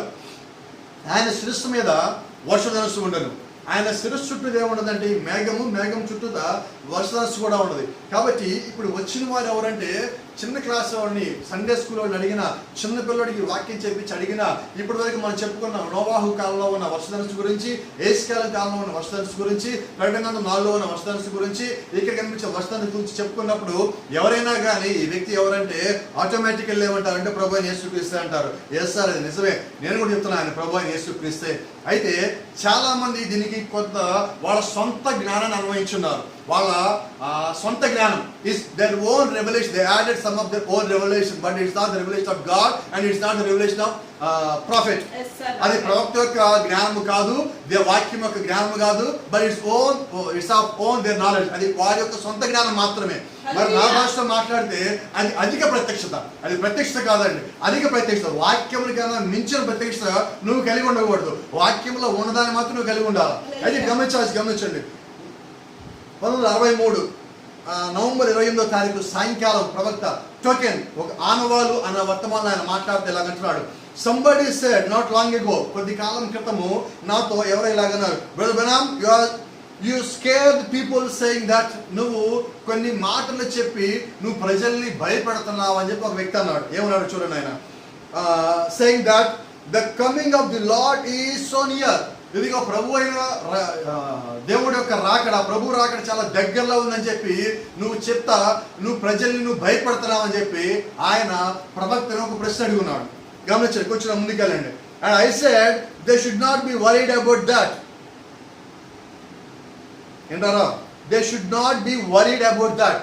అయితే ఈయన అంటున్నాడు, అయ్యా వాడు భయపడాల్సిన అవసరమే లేదు, అసలు దాని గురించి చింతించాల్సిన అవసరమే లేదు, ఎందుకంటే that should be the most happy thing we know of. అది మనకందరికీ తెలిసిన అత్యంత సంతోషకరమైన క్రమం ఏంటంటే ప్రభు యొక్క రాకడ. మనం దేని గురించి ఎదురు చూస్తున్నాము? ప్రభు యొక్క రాకడ గురించి. నేను దాని గురించి చెప్పాను, అందుకు భయపడాలా, సంతోషపడాలి, ఎందుకంటే రాకడ వస్తే మనం వెళ్ళిపోతాం కదా అని. కాబట్టి ఆయన అంటారు చూడండి, and he will appear the second time to all those that love is appearing. ఆయనే రాకడ నిమిత్తం ఎవరైతే సంతోషంగాను ప్రేమతో ఎదురు చూస్తున్నారో వారందరి కొరకు ఆయనే మళ్ళా కిందకి దిగి రాబోతా ఉన్నాడు. Hallelujah. Who love and longing for it, ఎవరైతే దానికోసం ఎదురు చూస్తున్నారో ప్రేమిస్తున్నారో అది వారికి జరిగేది. ఇట్స్ ఎ లవ్ అఫైర్, అది ఒక ప్రేమ కార్యమై ఉన్నది. And now we ought to love one another. కావున మనం ఇప్పుడు భూమి మీద ఒకరినొకరు ప్రేమించుకోవాలి. Because we are fellow citizens in the same body. మనమందరం ఒకే శరీరంలో ఉన్న పక్కన కలిసిమెలిసి తిరిగే సహోదరులమై ఉన్నాము, నైబర్స్ అయి ఉన్నాము. ఆమేన్. We should have love one for another. మనం ఒకరినొకరు ప్రేమించుకోవాలా. వార్మింగ్ us, ఒకరినొకరు ప్రేమతో అలా కలిగి ఉండాలా. The time is at hand, మనం సమయం దగ్గర పడిందని చెప్పి మనమందరం కలిసి ఒక చోట ఉండవలసిన అవసరం ఉన్నది. Believers should be separating themselves from the things of the world, the cares of the world. లోకం యొక్క సంగతుల గురించి, లోకం యొక్క పొగల గురించి, వాటన్నిటి నుంచి విశ్వాసులు వేరుపడే సమయము, యేసుక్రీస్తు శరీరంలో మనందరం ఒకటిగా కలిసి ఉండే సమయం. ఇదంతా ఎందుకు మీకు చెప్పాల్సి వచ్చిందంటే 63వ సంవత్సరము 11వ నెల 28వ తారీఖు ఆయన మాట్లాడుతున్నాడు ఈ సంఘటన గురించి. అయితే ఈ మేఘం వచ్చిందని మనం ఇంతవరకు చెప్పుకుంటే ఎప్పుడు జరిగిందంటే 1963వ సంవత్సరము ఫిబ్రవరి 28వ తారీఖు అది వచ్చిందని మనం నమ్ముతా ఉన్నాం. అది పేపర్లు ఇచ్చిన ప్రకటన కానీ ఏదైనా కానీ ఎలా ఉందంటే it appeared in 1963 and February 28 as we know, as because of the magazines, so many magazines were printed, it appeared on the same day. So we know that when was it happened. Hallelujah. So ఇక్కడ నేను చెప్పాలనుకుంటుంది ఏంటంటే మరి 1963లో చాలా మంది ఏమన్నారంటే ఈ వచ్చిన యేసుక్రీస్తు మరి రెండో రాకడ అక్కడే అయిపోయింది అని వాళ్ళు అంటున్నారు. అది రెండో రాకడ ఇక్కడ అయిపోయినా రాయలేదండి బైబిల్లో. It was not written that it will happen in revelation 10:1. It says that no one knows on the earth, no one knows the hour, no one knows the day, so nobody knows about it. కాబట్టి గమనించండి, Bible ఏం చెప్తుందంటే ఆయన యొక్క రాకడ ఏ ఒక్క వ్యక్తికి తెలియదు, ఆ గడియ ఏ ఒక్కరికి తెలియదు, అది మనుషుడికే కానీ దేవుని యొక్క దూతకే కానీ అది ఎవరికి తెలియదని బైబిల్ రాస్తుంది. It was so return in Matthew chapter 24 verse number 32, maybe between 32 and 36. మత్తయి సువార్త 24వ అధ్యాయము 32 నుంచి 36 మధ్యలో ఇది గురించి స్పష్టంగా రాయబడి ఉన్నది. అది భూమి మీద ఉన్న ఏ మనిషికి ఆ సంగతి తెలియదు, ఆ గడి ఏ ఒక్కడికి తెలియదు అని. Then how can these people say that it was happened in 1963 February 28? ఎందుకని మరి ఇప్పుడు అనేక మంది ప్రజలు యేసుక్రీస్తు యొక్క రెండవ రాకడ 63లో అయిపోయిందని ఒకడు అంటాడు, ఆత్మీయంగా అయిపోయిందని ఒకడు అంటాడు, పరిశుద్ధులు ఆల్రెడీ ఎత్తపడ్డాడు అంటాడు, ఇంకోటి మనం శరీరంగా ఎత్తపడాలి, ఆత్మీయంగా ఎప్పుడు ఎత్తపడిపోయామంటాడు. So it's all nonsense. అదంతా ఏంటంటే పూర్తిగా అది బుద్ధిహీనత ఉన్నది. It's a foolishness. ఎందుకంటే గమనించండి, it was not written in the Bible and prophet never said about that. It was happened in 1960. He never said in any of his 1289 message, never said one word about that. It was happened in 1963. Then how can these people all say that? ప్రవక్త చెప్పిన 1289 వర్తమానంలో ఆయన ఎక్కడ 1963లో ఆ మేఘం వచ్చినప్పుడు యేసుక్రీస్తు యొక్క రెండవ రాకడ అయిపోయిందని ఆయన చెప్పలా. Then how can these people can say that it was happened in 1963? అప్పుడు ఎలా ఈ ప్రజలు మొత్తం 1963లో అయిపోయిందంటారు? కాబట్టి గమనించండి, 63లో ఇది ఫిబ్రవరి 28 మేఘం వచ్చినప్పుడు నవంబర్ 28వ తారీఖు ఒక విశ్వాసం అడుగుతున్నాడు ఆయన ప్రశ్నని. ఆ ప్రశ్న మీకు చెప్తున్నా. అంటే ఎత్తబాటు అయిపోయిందని చెప్పుకునే వాళ్ళకి, యేసుక్రీస్తు రెండవ రాకడ అయిపోయిందని చెప్పుకునే వాళ్ళకి ఇక్కడ ప్రవక్త సమాధానం చెప్తున్నాడు, అది జరగబోయే కార్యమై ఉన్నది, అది జరగవలసి ఉన్నది. we are all waiting for the rapture. యేసుక్రీస్తు రెండవ రాకడ అంటే ఎత్తబడని అర్థము. మరి రెండవ రాకడ వచ్చినప్పుడు ఎత్తబడిపోయామా? రెండవ రాకడ వచ్చిందన్నాక, రెండవ రాకడ జరిగిందన్నాక ఈరోజు మళ్ళీ చర్చలు భూమి మీద, ఈరోజు ప్రసంగాలు భూమి మీద, ఈరోజు ఇంకేమీ లేనట్టే. కాబట్టి ఆ రోజు ఎత్తబడి అయిపోయిందని చెప్తా, మళ్ళా ఇక్కడ నువ్వు చర్చలు పెడుతున్నావంటే నువ్వు చెప్పిన దానికి నువ్వే కట్టుబడి లేవని. ఈరోజు ఇంకా మళ్ళీ నువ్వు కొత్త విశ్వాస బాప్తిజం ఎలాగిస్తావు? ఎత్తబడిపోయిందని చెప్పుకునే వాళ్ళకంటున్నా నేను. ఎత్తబడిపోయింది అనుకోవడానికి బాప్తిజం ఇవ్వటం దేనికి? నువ్వు ఎత్తబడిపోయింది అన్నాక నువ్వు ప్రతివాడికి వెళ్ళి ఇదిగో చూడు ఎత్తబడ్డామని చెప్పుకోవడం దేనికి? ఎత్తబడ్డం తెలియదు, ఎత్తబడ్డావు లేదా? ప్రతి ఒక్కడికే తెలుస్తుందండి. ఎందుకంటే ఇంకొకడు ఎవడో చెప్తే నేను ఎత్తబడ్డా లేదో నాకు తెలియటం కాదండి, నేను ఎత్తబడ్డా లేదో నాకు తెలుస్తుంది. ఎందుకంటే బైబిల్ చెప్తుంది, ప్రవక్త అన్నాడు, ప్రవక్త చెప్తా చూడండి, అది ప్రతి ఒక్కడికి తెలుస్తుంది. బైబిల్ చెప్తుంది, each and everybody will know that from east to the west. తూర్పు నుంచి పడమర వరకు ప్రతి ఒక్కరు తెలుస్తాయి ఒక రాకడ గురించి. అంతేగాని ఎవడో గుప్పెడి మందికి ఆయన చూపించుకోవడం కాదండి, ఆయన ప్రపంచం మొత్తానికి ఆయన చూపించుకోవాలి. కాబట్టి గమనించండి, లేని దాన్ని అనేక మంది బైబిల్లో లేని దాన్ని వాళ్ళ సొంత జ్ఞానము, వాళ్ళకున్న అధికమైన జ్ఞానము చేత దీన్ని జతగలపకుండా పోతున్నారు. అయితే మనం స్పష్టంగా గమనించాల్సింది, 63లో ఎత్తబాటు అయిపోయినట్లయితే, ఒకవేళ if the rapture was happening in 1963, మరి ప్రవక్త ఎందుకని 1965లో డిసెంబర్లో ఆయన ఎత్తబాటు అనే వర్తమానం గురించి మాట్లాడడం జరిగినది? What is the purpose of it? 63లో ఎత్తబడిపోయిన తర్వాత 65 ఎందుకని మళ్ళీ ఎత్తబాటు అనే వర్తమానం చెప్పున్నాడు అంటే 63 నుంచి 65 దాకా ఉన్న వర్తమానం దేనికి? ఎవరి కొరకు? ఆ వర్తమానం ఏది నీకు పనిచేయదా? గమనించండి. మరి 65 ఎత్తబడి గురించి చెప్పాడంటే దాని అర్థం ఏంటంటే 65 వరకు ఇంకా ఎత్తబడలేదా అని. మరి 63లో ఎత్తబడిపోయామని చెప్పుకునే వాళ్ళు వాళ్ళ ప్రవక్త నమ్మారా, నమ్మలేదా? No sir, they didn't believe. They even didn't believe the message. వారు వర్తమానం వాళ్ళు నమ్మలా. దే డిడ్ంట్ బిలీవ్ ప్రాఫిట్, వాడు ప్రవక్తను నమ్మలా. They didn't believe the word of God, దేవుని యొక్క వాక్యాన్ని కూడా నమ్మలా. వారు ఎవరంటే భ్రష్టులైపోయిన వారు. అపోస్తలుడైన పౌలు అంటాడు, ఇదిగో నేను ప్రకటించి భ్రష్టునైపోతానేమో, నా గురించి ప్రార్థన చేయండి అంటున్నాడు ఆయన. కాబట్టి ఈరోజు అధికమైన ప్రసంగాలు చేసేసి అధిక ప్రత్యక్షతకి వెళ్ళిపోయి మహా ఉద్రేకంలో మహా ఆవేశంలో మాట్లాడిపోవడం చేత వాళ్ళంతా తప్పిపోయి తిరుగుతూ ఉన్నారు ఈరోజు. అయితే లేఖనం ప్రకారంగా మనం చూసినట్లయితే చూడండి, బైబిల్ అంటుంది సమస్తాన్ని పరీక్షించండి, మేలైందని చెప్పచ్చండి. అయితే అన్నీ మనం చూస్తున్నాం, మేలైందంటే మనం ఉన్నాం. నువ్వు మేలైందంటే ఉన్నాక మళ్ళీ ఇటుపక్కకి అటుపక్కకి చూడొద్దు. When you are in Christ, don't go this side and that side, don't see left side and right side. నువ్వు ప్రభు యేసుక్రీస్తులో ఉన్నప్పుడు ఇటుపక్కకి అటుపక్కకి చూడొద్దు, నువ్వు కుడికి ఎడమ తిరగద్దు, వాక్యములో నేరుగా ముందుకెళ్ళు. Because you have a target, you have a నీకు ఒక లక్ష్యం ఉన్నది.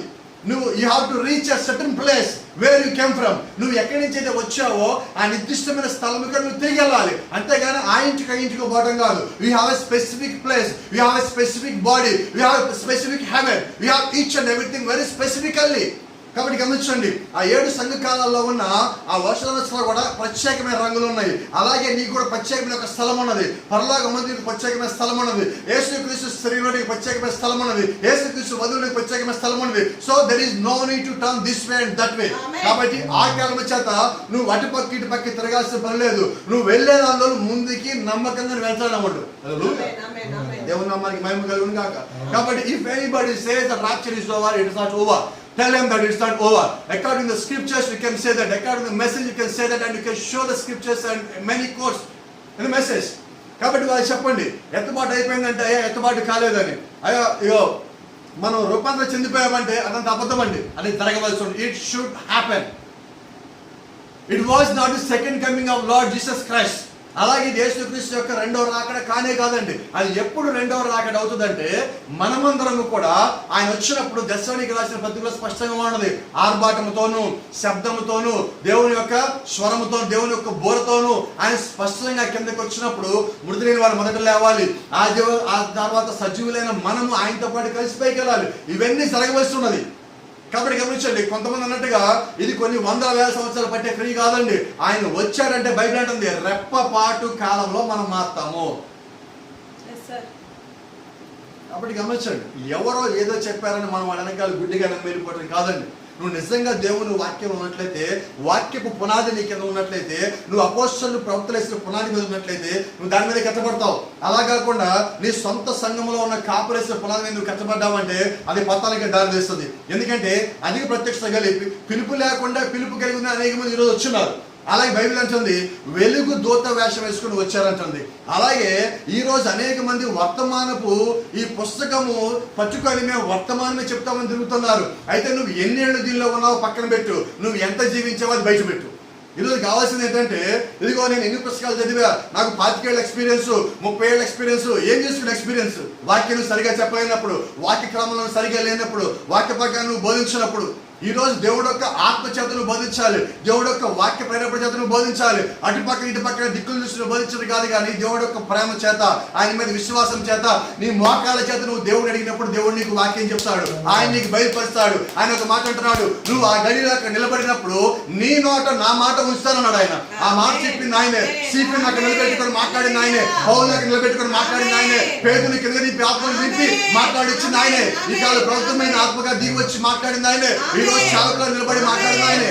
అనేక మంది నుంచి దేవుడు మాట్లాడుతూ ఉన్నాడు. But same voice they are speaking. అనేక మంది ఈ రోజు మాట్లాడినప్పటికీ వారంతా ఒకటే స్వరం మాట్లాడుతున్నారు. అయితే but you can see so many different voices, you can hear so many different voices in the message today. ఈ దినం అనేకమైన స్వరములు ఈ వర్తమానం వినబడుతున్నాయి. ఒకడేమో ఇటుపక్క పోదాం పద అంటాడు, ఒకడేమో ఆ పక్క పోదాం పద అంటాడు, ఒక పక్క మనం ఆ పాస్టర్కి వెళ్దాం అంటాడు, మనం ఈ పక్కన గుంపు అంటాడు, ఈ గుంపులో ఉన్నాడు ఆ గుంపు అంటే ఆ గుంపులో ఉన్నాడు ఈ గుంపు అంటే ఇదైపోయింది. అయితే ప్రవక్త అన్నాడు you have to love one another. నువ్వు ఒకరిని ఇంకోటి ప్రేమించన్నాడు. ఇక్కడ ప్రేమ ఎక్కడ ఉన్నది? ఎదురు కనిపించినప్పుడు మొత్తం మగమంతా నవ్వు తెచ్చుకొని గాడ్ బ్లెస్ యు బ్రదర్ అని చెప్తారు. ప్రేమ ఎక్కడ ఉంది? లోపల ప్రేమ లేదు. లోపల శత్రుత్వం, వీడు నాశనం అయిపోవాలి, వీడు కుంపు అయిపోవాలి, వీడు గొల్ల అయిపోవాలి లోపల అనుకోవటం. బయటికి మాత్రం God bless you brother, brother నీ మినిస్ట్రీ వండర్ఫుల్ గా ఉంది బ్రదర్ వెనకాల గొడవ అవుతాడు. ఇదేంటి? It's not the word of God. అది దేవుని యొక్క వాక్యం కాదు. But God said love one another. ఈరోజు సంఘంలోంచి ఒక విశ్వాసం వెళ్ళిపోయాడంటే ప్రసంగాలు మొత్తం ఆ విశ్వాసం మీద జరుగుతాయి. ప్రేమ ఎక్కడ ఉంది? ప్రతి సంఘంలో వెళ్తారు. నా సంఘం గొప్పేం కాదు, నీ సంఘం గొప్పేం కాదు. యేసుక్రీస్తు సంఘంలోంచి వెళ్ళారు. యేసుక్రీస్తు దగ్గర 70 మంది శిష్యులు ఉంటే 58 మంది శిష్యులు లేచి వెళ్ళిపోయారు అక్కడి నుంచి. 11 మంది 12 మంది అక్కడ ఉన్నాడు. ఒకడేమో యేసుక్రీస్తు అప్పచెప్పాడు, యేసుక్రీస్తు తిరిగి లేచాడు, ఇద్దరు నమ్మలేదు. యేసుక్రీస్తు సిలువ వేసినప్పుడు కేవలం 2 మాత్రం మిగిలి ఉన్నారు. ఇది యేసుక్రీస్తు యొక్క సంఘం. మరి ఈ రోజు నా సంఘం మొత్తము నాతో పాటు ఉన్నారు, నా సంఘం నుంచి ఒక్కడ కూడా బయటికి పోలేదంటే దానికి అర్థం ఏంటంటే అది యేసుక్రీస్తు పరిచయం కాదు. నీ సంఘం నుంచి బయటికి పోవాల్సిందే. అయితే పోయిన ప్రసంగానికి అనవసరం. నా సంఘం నుంచి కొంతమంది వెళ్ళారు, ప్రేమతో చెప్తా ఉన్నా. అయితే ఏ ఒక్క వ్యక్తిని పేరు పెట్టి కానీ, ఏ ఒక్క వ్యక్తిని ఉద్దేశించి కానీ ప్రసంగాలు చేయడం జరగల. ఎందుకంటే వాళ్ళు ఎక్కడికి వెళ్ళారు? నిజంగా ఒక వర్తమాన సంఘంలో ఉన్న వ్యక్తి ఇంకొక వర్తమాన సంఘంలోకి వెళ్ళాడంటే మరి ప్రవక్త చెప్పిన దాని ప్రకారము we are citizens of same body. Amen. మనము ఒకటే శరీరములో ఉన్న పౌరులమై ఉన్నాము. ఏ శరీరంలో? ఎన్ని శరీరాల్లో? ఒకటే శరీరం. మరి నా సంఘమే నీ సంఘమేంటి అక్కడ? ఇక నా సంఘాలు లేవండి. అక్కడ యేసుక్రీస్తు చెప్తున్నాడు, I will build my church on this rock. The same God said, I do set my bow on the clouds. అదే దేవుడు అంటున్నాడు, నేను నా విల్లును నా ధనస్సును మేఘంలో పెడతాను. అదే దేవుడు మళ్ళీ మత్తయి సువార్త 16వ అధ్యాయంలో పేతురుతో అంటున్నాడు, నేను నా సంఘముని కట్టుదును.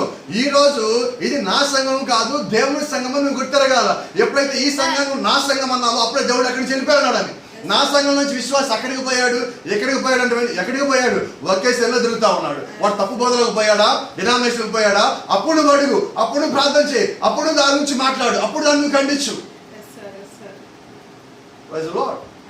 నువ్వు నిజంగా వాక్య క్రమంలోగా నిలబడితే పోయిన పరిగెత్తుకుని రావాలా. ఆమేన్. అది దేవుడి యొక్క సత్యమై ఉన్నది, దేవుడి యొక్క వాక్య క్రమమై ఉన్నది. వారు సత్యము తప్పిపోతే నువ్వు వారి గురించి ఒక మాటను.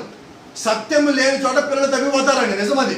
కొంతమంది అక్రమంగా తప్పిపోతారు, కొంతమంది కాలికి తిరిగి అలవాటు వాళ్ళు తప్పిపోతారు, కొంతమంది క్రమంగా ఉండలేని వాళ్ళు తప్పిపోతారు. అయితే ఎందుకు వాళ్ళు బయటికి వెళ్ళారు నువ్వు గుర్తెరిగి ఉండాలి.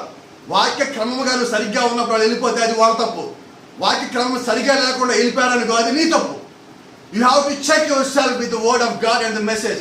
ఈ దినము వాక్యం యొక్క క్రమమును నువ్వు ఎలా చెక్ చేసుకోవాలంటే వాక్యము ప్రకారంగా చెక్ చేసుకోవాలా, వర్తమాన ప్రకారం చెక్ చేసుకోవాలా. ఈ రెండు చేయకుండా ఈ రోజు అంటే కేవలం విమర్శ మాత్రమే. ఇంకోటి ఇప్పుడు యూట్యూబ్ దొరికింది కదా, ఏది పడితే చెప్పచ్చు, ఎవరు పడితే వింటాడు కదా అని. అయితే నువ్వు చెప్పే ప్రతి ఒక్కరు కూడా లెక్క అప్ప చెప్పాల్సిందే. కాబట్టి గమనించి ఇక్కడ ఇంకో మాట నువ్వు చెప్పాల్సిన అవసరం వచ్చింది. ఈరోజు దేవుని యొక్క వాక్యం చెప్పాలంటే, వాక్యాన్ని బోధించాలంటే నాకు ఎవడన్నా ఇంకొక వ్యక్తి చెప్తే నేను దాన్ని బోధించాలా, దేవుడు చెప్పింది బోధించాలా? ఎలాగా? సరే, నేను ఒకసారికి ప్రసంగం చేయడానికి వెళ్తాను. కారు ఎందుకు ఆగినది, గుంటూరు నుంచి విజయవాడ వెళ్తున్నా. కారు ఆగింది, అంతలో ఒక పాస్టర్ గారు ఫోన్ చేశారు. ఫోన్ లిఫ్ట్ చేశా. పాస్టర్ గారు బాగున్నారన్నా? బాగున్నాను సార్ అన్న. ఆయన అయ్యా మీరు పలానా చోటికి మెసేజ్ ఇవ్వడానికి వెళ్తున్నారంట కదా.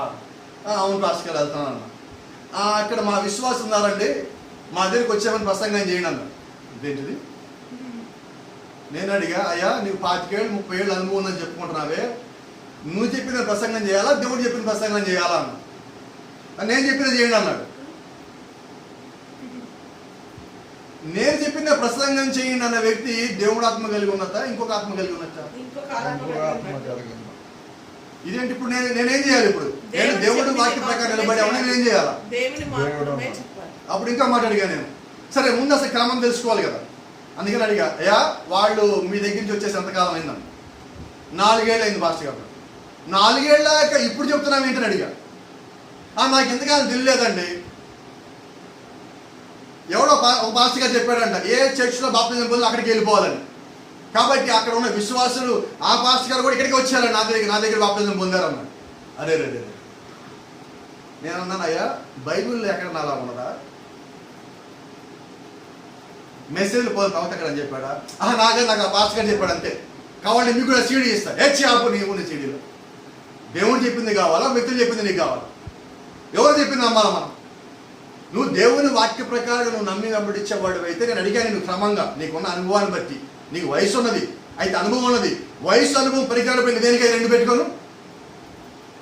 నేను అడిగా, అయ్యా వాక్య ప్రకారంగా అలాగే అక్కడ ఉన్నదా? ప్రవక్త ఎక్కడ చెప్పుకున్నాడా? నాకైతే సంబంధం లేదండి, నాకు పలానా పాస్టర్ గారు చెప్పాడు. నేను అదే అంటున్నా, ఆ పాస్టర్ గారు ఆత్మ లేకుండా ప్రసంగం చేస్తే నువ్వు దాన్ని నమ్మి ప్రసంగం చేసావంటే ఆ ఆత్మ నీ మీద లేదా? కాబట్టి ఈరోజు గమనించాల్సింది ఒకటే, నువ్వు దేవుడు యొక్క ఆత్మ కింద ఉన్నప్పుడు దేవుడు నీకు ఏది ప్రేరేపించాడో అది నువ్వు మాట్లాడతావు, నువ్వు అది ప్రసంగం చేస్తావు. అది ఆత్మపూర్ణంగా ఉన్నదా లేదో గమనించుకోవాలా. ఎవడో ప్రసంగం చేశాడు నువ్వు పట్టుకొని తిరగటం కాదు, ఆ ప్రసంగం కరెక్ట్గా ఉన్నదా లేదా. అయితే ఇప్పుడు ఒక పాస్టర్ కడతానండి, అయ్యా నువ్వు ఎక్కడ బాప్తిజం తీసుకున్నావు అన్న. నేను పలానా పాస్టర్ గారి దగ్గర తీసుకున్నా బాప్తిజం అన్నాడు. మరి నువ్వు కూడా అక్కడికి వెళ్ళిపోరాదా అని అడిగా. అదేంటి నేను పాస్టర్ గారు అన్నాడు. మరి అంతే, ఆయన పాస్టర్ గారు. ఇప్పుడు నువ్వు బాప్తిజం తీసుకోవడంతో ఎక్కడ అక్కడికి వెళ్ళిపోవాలంటే నువ్వు కూడా వెళ్ళిపోవాలా. మరి ఆ బోధించిన పాస్టర్ గారు కూడా ఎక్కడ బాప్తిజం తీసుకున్నా అక్కడికి వెళ్ళిపోవాలి ఆయన కూడా. కాబట్టి ప్రపంచంలో అందరూ ఒకే చోటుకు పోవాలి, సంఘాలనే ఉండవు. కాబట్టి ఈ కాలంకి నువ్వు చెప్పిన మాట సరిపోదు. అయితే నేను చెప్పా, అయ్యా నేను వ్యక్తులు చెప్పింది కాదు, దేవుడు చెప్పింది మాత్రం ప్రసంగం చేసే వ్యక్తిని. కాబట్టి నాకు ఈ నిమిత్తం నువ్వు ఫోన్ చేయడం మనం అవసరం అని చెప్పడం జరిగింది. కాబట్టి ఈరోజు మరి మిమ్మల్ని అందరూ అడుగుతున్నాను, నేను చేసిన తప్ప రైటా? ఇప్పుడు దీనికి లెక్క ఎవరు చెప్పాలంటే దేవుడి లెక్క చెప్పాలా? నేను చేసింది సరైన పనా కాదా దేవుడి లెక్క చెప్పాలి. అయితే ఈ కాలం ప్రవక్త చెప్పిన మాట ఒక మాట మీరు చెప్పాలా?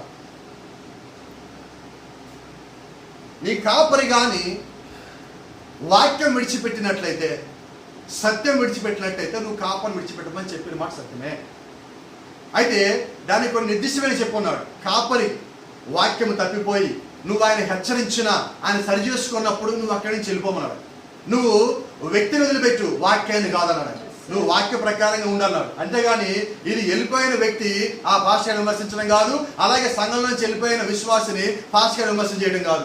విశ్వాసి పాస్టర్ విమర్శ చేయకూడదు, పాస్టర్ విశ్వాసం విమర్శ చేయకూడదు. సత్యం ఏదైతే ఉన్నదో అది వివరించడం మాత్రమే కాపరి యొక్క పరిచర్య. వాళ్ళ క్రమంలో పెట్టడం మాత్రమే కాపరి యొక్క పరిచర్య. అయితే వాళ్ళు ఎక్కడికి వెళ్తున్నారు? సత్యం తప్పిపోయిపోతున్నారా? వాక్య క్రమంలో లేకుండా పోతున్నారా? ఎక్కడికి పోతున్నారు వాళ్ళు? డినామినేషన్ భయం నువ్వు ఖండించు, ఓ ఎల్లు అడుగు, సమాధాన పడు, నీకు వాళ్ళ మీద ప్రేమ సమాధాన పడు. లేదా వాళ్ళు నిజంగా తప్పు చేశారా, నీకు దేవుడి మీద నమ్మకం ఉన్నదా, నేను మాట్లాడటం కాదు దేవుడు మాట్లాడాలంటావా, మోకరించి ప్రార్థించి వాళ్ళు తిరిగి రావాలి మళ్ళీ నీ దగ్గరికి. అది దేవుడి యొక్క క్రమమై ఉన్నది. ఈ రెండూ చేయకపోతే, రెండూ చేయకుండా నాకు వేదిక దొరికింది కదా అని విమర్శ చేస్తా పోతాడు, దేవుడు ఒక ఆత్మ అక్కడి నుంచి పక్కకు పోయినట్టే. సరే, ఇవన్నీ ఎందుకని చెప్పాల్సి వచ్చిందంటే గమనించండి, మనమందరము ఒక్కటే శరీరంలో ఉన్న వారమై ఉన్నాము. కాబట్టి అనేక రకమైన భిన్న బోధలు వచ్చినాయి. ఈరోజు కాపర్లు వాళ్ళ సొంత పునాదులు కట్టుకుంటున్నారు, వాళ్ళ సొంత గోడలు కట్టుకుంటున్నారు. ఈ సొంత గోడలు పునాదులు పని చేయవండి. మనమంతా దేని కింద ఉన్నామంటే అపోస్తల పునాది మీద, ప్రవక్తల పునాది మీద, యేసుక్రీస్తు అనే సంఘం మీద, యేసుక్రీస్తు అనే ప్రత్యక్షత మీద మనం కట్టబడతా ఉన్నాం. We don't have our own churches. We have only one church. It belongs to God. It doesn't belong to you and any others. అది మనకున్నది ఒకే ఒక్క సంఘము. ఆ సంఘం ప్రభు అయిన యేసుక్రీస్తు సంఘమై ఉన్నది. ఈ సంఘం నీది కాదు, నాది కాదు, వేరెవరిది కాదు. కాబట్టి మనమందరము ఒకే దేవుడి సంఘంలో పనివారమై ఉన్నాం. ఒకే సంఘంలో పనివారమైన గుర్తకి మనం ఏం చేయాలంటే ఒకరికొకరు సహకరించుకోవాలి. అయ్యా ఇదిగో నేను ఇక్కడ ఉన్నా, నువ్వు అక్కడ ఉన్నావు, ఇదిగో నేను నీకు నాకు సంబంధించినంత వరకు నేను నీకు సహాయం చేయగలుగుతా, ఇదిగో నాకు ఇది చేయగలవా అని ఒకరికొకరు పరస్పరం సహకరించుకొని ఒకే సంఘంలో పనివారమై ఉన్నాం. ఎప్పుడైనా మీరు గమనించండి, గొర్రెల కాపరిగా మీరు చూసినట్లయితే ఎప్పుడు ఒక గొర్రెల కాపరి పోడు. ఒక గొర్రెల కాపరి ముందు వెళ్తామంటే గొర్రెల కాపరి వెనకాల ఉంటాడు, మధ్యలో గొర్రెలు మొత్తం ఉంటాయి. ఏంటి అర్థం అంటే ముందు వెళ్ళేవాడు ఒకటి వెళ్తా ఉంటాడు, ఆ వెనకాల వెళ్తామని ఆ వెనకాల వెళ్తా ఉంటాయి. ఆ వెనకాల వెళ్ళేవాడు అటుపక్క ఇటుపక్క పోయేవాడిని మళ్ళీ లోపల జరపాలి. స్టే ఇన్ లైన్, క్రమంలో ఉండండి. అది ప్రవక్త కేక.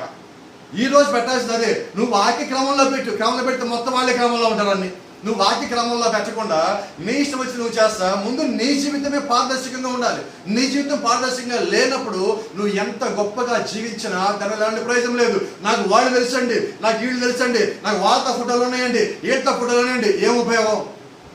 యేసుక్రీస్తు ఉన్నాడా? వాక్యం ఉన్నదా? వర్తమానం కలిగి ఉన్నావా?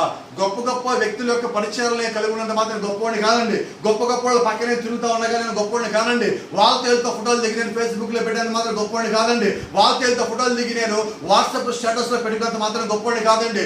ఎప్పుడు గొప్పవాడిని పోతావంటే యేసుక్రీస్తు నువ్వు కలిగి ఉన్నప్పుడు, ఆయన నువ్వు ధరించుకున్నప్పుడు, ఆయన లోపల నీవు ఉన్నప్పుడు, నీ లోపల ఆయన ఉన్నప్పుడు, ఆయన యొక్క వాక్యం నీ లోపల జీవిస్తా ఉన్నప్పుడు, క్రీస్తులో సజీవుడిగా ఉన్నప్పుడు, then you will be great.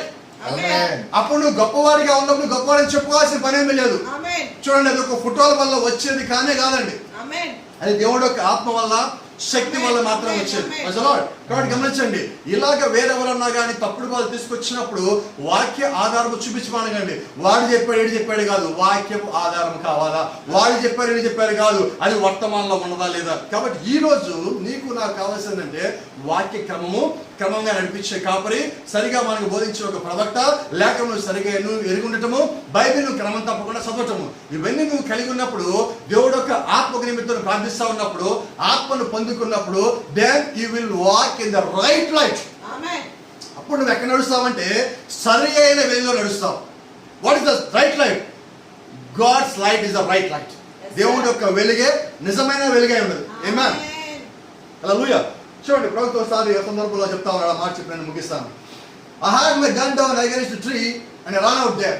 ఒకసారి నేను ఒక వేటలోకి వెళ్ళినప్పుడు ఒక చోట వేటాడుతూ ఉన్నప్పుడు తుపాకీని కింద పెట్టేశారు. ఆ చెట్టు దగ్గర పరిగెత్తుకుంటూ వెళ్ళా, అక్కడికి వెళ్ళా. And I raised up my hands and said, నా చేతులు రెండు పైకి ఎత్తలాగన్నా, Oh great Jehovah God, who looks down from heaven, the God gave you the rain and gave us the rainbow sign. ఎందుకు నేను కాగబెట్టానంటే ఆకాశంలో నాకు ఒక వర్షం కనిపించింది. దాన్ని బట్టి అన్నా, ఓ గ్రేట్ జెహోవా గాడ్, గనుడైన యెహోవా దేవా, who looks down from the haven, పరలోకం నుండి కిందకు దించే దేవా అని చెప్పి కాకబెడుతున్నాడు అని అంటున్నాడు ఆయన. గేవ్ యు ద రెయిన్, నీవే మాకు వర్షం ఇచ్చిన వాడివి. And gave us the rainbow sign, వర్ష ధనుసు అనే సూచనలు ఇచ్చేవాడు కూడా నువ్వే నన్ను కాకబెట్టాను అంటున్నాడు. Thank you lord. చూడండి, I said I can see another rainbow sign in Revelation 2 అని అంటున్నాడు. అక్కడ నేను ప్రకటన గ్రంథం 2వ అధ్యాయంలో మరొక వర్ష దర్శనం చూస్తున్నాను. Where Jesus setting look upon like jasper and sardine stone అని రెవల్యూషన్ 2 రెవల్యూషన్ 4 అండి.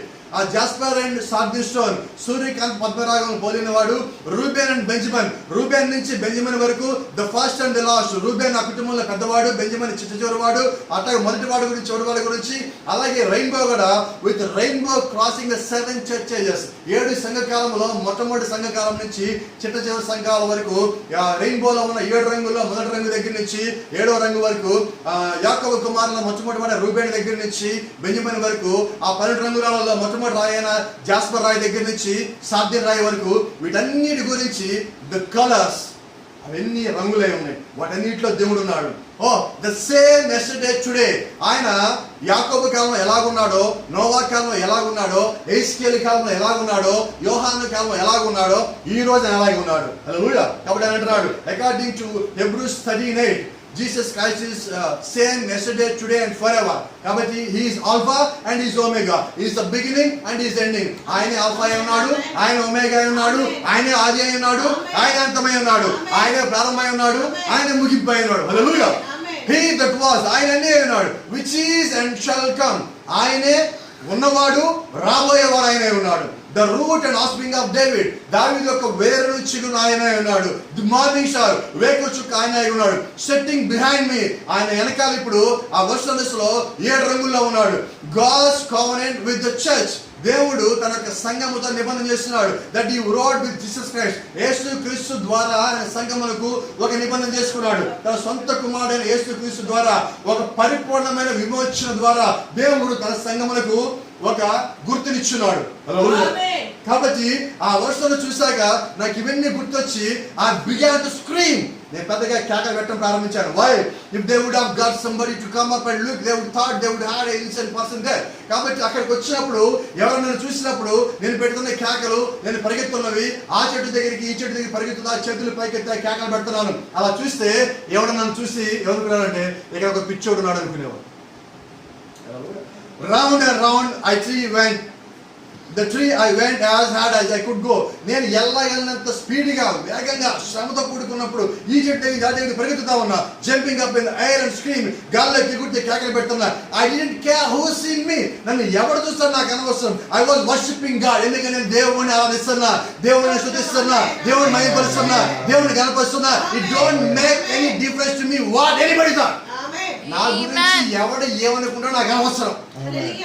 నా పని దేవుడిని ఆరాధించడము, నా పని దేవుడిని స్తుతించడము. కాబట్టి దేవుడు యొక్క ఆ వర్షం చూసినప్పుడు నాకు దాని లోపల 7 సంఘాలు కనిపించినాయి. నాకు దాని లోపల నోవా దినంలో దేవుడి పెట్టి వర్షం జ్ఞాపకం వచ్చింది. నాకు దాన్ని చూసినప్పుడు హెచ్కేల్ యొక్క దర్శనం జ్ఞాపకం వచ్చింది. నాకు దాన్ని చూసినప్పుడు పరలోకంలో దేవుడికి వచ్చినప్పుడు ఆయన చుట్టూ ఉన్న పరిపూర్ణమైన వర్ష దర్శనం జ్ఞాపకం వచ్చింది. దాన్ని చూసినప్పుడు నాకు 7 సంఘకాలాలు నాకు అనిపించినాయి. దాన్ని చూసినప్పుడు అహరోను ఆ అగ్ని రక్తం తీసుకొని లోపలికి వెళ్ళి లోపల ఉన్న ఆ మందస్సం మీద 7 సార్లు రక్తం పోయి నాకు జ్ఞాపకం వచ్చింది. అక్కడ ఉన్న దాని మీద 7 సార్లు రక్త ప్రోక్షణ చేయడం నాకు జ్ఞాపకం వచ్చింది. కాబట్టి ఇవన్నీ నాకు జ్ఞాపకం వచ్చి దేవుడు ఆ సృష్టిలో, God was in his nature, దేవుడు తను సృష్టించిన ఈ సృష్టిలో ఆయన తను కనబరుచుకున్నాడు. ఆ కనబరుచుకున్న దానిలో ఇవన్నీ కనబడిన దాన్ని బట్టి నాకు సంతోషం. అందుబట్టి నేను కేకలు పెడుతున్నా, అందుబట్టి నేను సంతోషిస్తా ఉన్నా, అందుబట్టి నేను పరిగెత్తుతా ఉన్నా. హల్లెలూయా.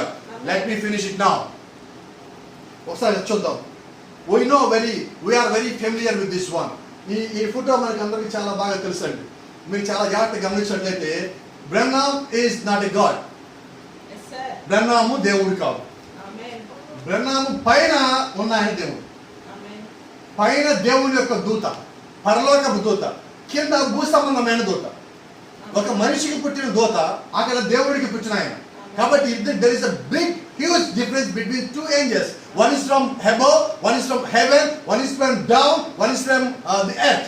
ఇక్కడ ఈ భూ సంబంధమైన దూతని పరసంబంధమైన దూత కలుసుకున్నాడు. నోవా దినముల్లో దేవుడు ఎలాగైతే నోవాని కలుసుకొని ఆ మేఘ సంబంధం పెట్టున్నాడో, ఆ వర్షరక్షను పెట్టున్నాడో, the same God came down in this age and he put his own a pillar of fire on this prophet. That means he is also one of the prophets. So the reason God put his hand on this man.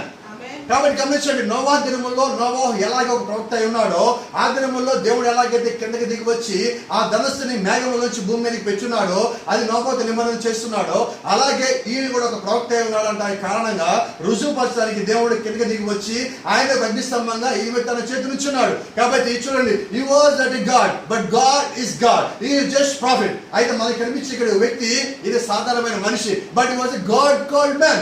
అయితే ఈయన దేవుడి చేత పిలువబడిన ఒక వ్యక్తి. So the reason he put his pillar of fire on him, if you see the pillar of fire, it looks like, the 7 colors. It was mixed up by 7 colors. ఇక్కడ మీరు జాగ్రత్తగా గమనించినట్లయితే ఈయన ఒక సాధారణమైన వ్యక్తి, ఒక మనిషికి పుట్టిన వ్యక్తి, అయితే దేవుడి చేత పిలువబడిన వ్యక్తి. ఈ దగ్గరికి దేవుడు దిగి వచ్చినప్పుడు ఆయన ఒక చేయి వ్యక్తి మీద పెట్టినప్పుడు అది ఎలా ఉండదంటే, దేవుడి దగ్గర ఎలాగైతే వర్షధనుస్సు ఉన్నదో అదే వర్షధనుస్సులో కలిపిన 7 రంగులు కలిపితే ఇలాగే రంగు వస్తుంది. ఏస్కేల్ చూసిన దర్శనంలో ఈ రంగు ఉన్నది, యోహాను చూసిన రంగులో ఈ రంగు కనిపిస్తుంది. కాబట్టి ఆ రంగు కలిగి ఉన్న దేవుడు, అంతేగాని కింద ఉన్న వ్యక్తి మాత్రము దేవుడు కాదు. కాబట్టి డోంట్ మిక్స్ అప్ థింగ్స్. కాబట్టి మనకి తెలుసు కదా అని చెప్పి సంగతుల్ని కలగాపలగం చేసి కలబోర గంపలా చేసి ప్రజల్ని గందరగోళం గురి చేయొద్దు, మీరు గందరగోళం వద్దు. కాబట్టి ప్రవక్తే, దేవుడు దేవుడే ఉన్నాడు. కాబట్టి దేవుడి గంత దేవుడిదే, ప్రవక్త గంత ప్రవక్తదే. ఈ ఇద్దరిని కంపారిజన్ చేసి ప్రజల్ని పాడు చేసి నాశనం చేసి వాళ్ళని పాతాళానికి తీసుకుపోవద్దు. We have only one duty. మనం కలిగి ఉన్నది ఒకే ఒక్క బాధ్యత, అదేంటంటే ప్రజలని దేవుడి యొద్దకు నడిపించడం, ప్రజల్ని వాక్యం వద్దకు నడిపించడము. ఈ రోజు మనం చేయాల్సిన పని అంటే we have to do only one thing.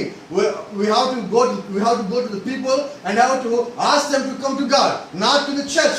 సంఘముకు రండి కాదండి, నువ్వు ఎక్కడ నడిపించాలంటే వాక్యములోకి రండి. Come into the truth, సత్యంలోకి రండి. Come into the life, నీ యొక్క జీవంలోకి రండి అని చెప్పి we have to ask them to bring the people. ఈరోజు ప్రజలు ఏంటంటే they would like to fill the churches with people. ఈరోజు సంఘం అంతా ఏం చేస్తారంటే ప్రజలతో సంఘాన్ని నింపాలనుకుంటున్నారు. That's not the fact, but you have to fill the church with the spirit of God. ఈరోజు నువ్వు చేయాల్సిన పని అంటే దేవుడి యొక్క ఆత్మ కలిగిన ప్రజలతో సంఘాన్ని నింపవలసి ఉంది. That's what you need today. నా యొక్క కులం సంబంధించిన ప్రజలతో నింపడం కాదండి, నా యొక్క మతం సంబంధించిన ప్రజలతో నింపడం కాదండి, నా బంధువుల్ని, నా తరపు బంధువులు, నా భార్య తరపు బంధువులతో సంఘాన్ని నింపడం కాదండి. God people, we need God people. దేవుడికి సంబంధించిన ప్రజలు ఎవరైతే ఉన్నారో వారితో నువ్వు సంఘం నింపవలసి ఉంది. కాబట్టి పేరుకు నా దగ్గర ఎంతమంది ఉన్నా అంతమంది చెప్పుకోవడం కాదు. నిజంగా వాక్యం వచ్చినప్పుడు, సందర్భం వచ్చినప్పుడు ఎంతమంది అయితే నిలబడతారో వారు దేవుడి యొక్క ప్రజలై ఉన్నారు. Praise the lord. దేవుని నామానికి మహిమ ఘనత ప్రభావం కలుగును గాక. Let me finish. నన్ను పూర్తి చేయండి. కాబట్టి గమనించండి, దేవుడు తన యొక్క వాక్యంలో తను తాను రుజువుపరుచుకుంటాడు, తను తాను బయలుపరుచుకుంటూ ఉంటాడు. ఆది కాండములో దేవుడు నోవాహుతో మాట్లాడిన దేవుడు, ఎస్కేలుతో దేవుడు మాట్లాడిన దేవుడు, కొత్త నిబంధనల ప్రవక్తలతో మాట్లాడిన దేవుడు, పద్మాస్ ద్వీపంలో యోహానుతో మాట్లాడిన దేవుడు, పరలోకాన్ని తీసుకెళ్ళిన తర్వాత దేవుడు అక్కడ యోహానికి కనిపించే దర్శనంలో మొత్తం ఆయన చూపించున్నాడు. కాబట్టి ఈరోజు గమనించాల్సింది ఏంటంటే ఆది కాండం నుంచి దేవుడు ప్రకటన వరకు ఒకే విధంగా ఉన్నాడు. ప్రకటన రాసిన దగ్గర నుంచి ఈ రోజు మన ఈ వర్తమానం చెప్పుకునేంత వరకు దేవుడు అదే రీతిగా ఉన్నాడు. ఆయన అక్కడ 7 రంగుల్లో ఉన్నాడు, 7 సంఘకాలంలో ఉన్నాడు, 7 ఆత్మలుగా ఉన్నాడు, 7 దూతలుగా ఉన్నాడు, 7 నక్షత్రములుగా ఉన్నాడు. ప్రతి దాంట్లో దేవుడు 7గా ఉన్నాడు. ఆ 7 రంగులు 7 సంఘకాలాలకు సాదృశ్యమే ఉన్నాయి. కాబట్టి ఈరోజు నేను గమనించాల్సిందంటే ప్రభువు ఇంకా సంఘకాలాల్లో ఉన్నాడు. ఆ సంఘకాలాలు ముగిసిపోలేదు కాబట్టి ఆయన ఇంకా సంఘకాలంలో ఉన్నాడు. ఎప్పటి వరకు అంటే మనం పైకి వెళ్ళేంత వరకు దేవుడు మనతో పాటు ఉన్నాడు. పైకి వెళ్ళాక ఆయన మనతో పాటు ఉంటాడు. ఎందుకంటే మనం ఆయన వద్దకు వెళ్తాము, ఆయన మన వద్దకు వచ్చి మనం తీసుకొని ఆయన వద్దకు వెళ్తాం. చెప్తున్నాడు. కాబట్టి అక్కడ మనం అందరం కలిసి ఉంటాం. కాబట్టి ఈరోజు గమనించండి, ఈ వర్షధనస్సు ఏదో నోవాహుది కాదు, ఈ వర్షం ఏదో ఎహెజ్కేలుది కాదు, ఈ వర్షం ఏదో అక్కడ ఉన్న పద్మాసంలో యోహానికి సంబంధించింది కాదు. ఈ వర్షధనస్సు నీది నాదై ఉన్నది. There is a great mysteries behind this rainbow. కాబట్టి ఈ వర్షధనస్సు వెనకాల గొప్ప మర్మాలు దేవుడు దాచిపెట్టున్నాడు. You know for why God hidden all this truths behind this. ఎందుకంటే దేవుడు వీటన్నిటి వెనకాల ఈ సత్యం దాచి ఉంచున్నాడు అంటే టు రివీల్ హిస్ బ్రైడ్, ఆయన యొక్క వధువుకి ఈ సంగతులు మొత్తం బయలుపరిచే నిమిత్తము దేవుడు ఈ కార్యం చేస్తున్నాడు. Praise the Lord. Amen. God bless you. దేవుడు మనందరూ దీవించును గాక. Amen. Let's stand up and pray.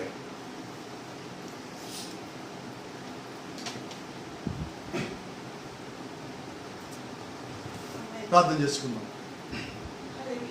Thank you, Lord, for the wonderful word. Thank you, Lord, for the wonderful anointing. Thank you, Lord, for the wonderful message. Thanks for each and everything. Thanks for your coming down. Thanks for your Holy Spirit. Thank you for your presence here. Thank you for everything. Thank you for blessings. Let us pray. ఓ ప్రభువా, ఈ ఉదయకాలం మీరు మాతో ఉన్నదాన్ని బట్టి మీకు వందనాలు నాయనా. మీరు మాతో మాట్లాడిన ప్రతి మాటను బట్టి తండ్రి నీకు లెక్కలేని స్తుతులు స్తోత్రం ప్రభువా. నోవాతో ఉన్నప్పుడు నువ్వు నిబంధన చేసింది అది కేవలం నోవాతో మాత్రమే కాదని నీకును ప్రభా భూమి మీద ఉన్న సమస్త శరీరులకు సెలవిచ్చిన దాన్ని బట్టి మీకు వందనాలు ప్రభా. ఆ దినము తండ్రి మీరు మమ్మల్ని చూస్తున్నారు. ఆ దినమే ప్రభా మీరు ఈ సంఘకాలం చూస్తున్నారు. ఆ దినం తండ్రి మీ యొక్క ఆలోచనలో 7వ సంఘకాలం ఉన్నది. 7వ సంఘకాలం మేమందరం మీ యొక్క ఆలోచనలో ఉండగా దేవా నీవు మా పట్ల చూపించిన కరుణను బట్టి నీ యొక్క మా పట్ల విస్తరించిన యొక్క కృపను బట్టి నీకు లెక్కలేని స్తుతులు స్తోత్రములు తెలియజేసుకున్నాం ప్రభువా. దేవా ఏ రీతిగా నేను జ్ఞాపకం చేసుకోవడానికి నీ యొక్క వాక్యముల ద్వారా మమ్మల్ని దర్శించడానికి నువ్వు ఇచ్చిన మహాధనితను బట్టి కృపను బట్టి సమయాన్ని బట్టి అవకాశాన్ని బట్టి సమస్తాన్ని బట్టి ప్రభా నీకే వందనాలు అయినా ప్రభా. ఈ రీతిగా తండ్రి లోకమంతా కల్లోలంగా ఉన్నాను తండ్రి. మా యొక్క జీవన విధానం స్తంభించను. ఇంకా మీరు మమ్మల్ని ప్రేమిస్తూ ఉన్నారు. ఇంకా మీరు మాతో పాటు ఉన్నారు దేవా. ఇంకా మేము జీవించడానికి శ్వాసించడానికి మాకు సమయాన్ని ఇచ్చారు, అవకాశాన్ని ఇచ్చారు దేవా. మాలో జీవాన్ని ఉంచిన దాన్ని బట్టి మీకు వందనాలు ప్రభా. ఇదిగో తండ్రి మాలో ఉంచిన జీవం తండ్రి నీకు వందనాలు తెలియజేస్తున్నాం ప్రభా. ప్రభా జీవాన్ని బట్టి దేవా నేను స్తుతిస్తున్నామయ్యా. ఓ ప్రభా జీవం మాలో ఉన్నంత వరకు నేను స్తుతించే వారిగా మైంపరిచే వారిగా గణపరిచే బిడ్డలుగా మమ్మల్ని వచ్చండి.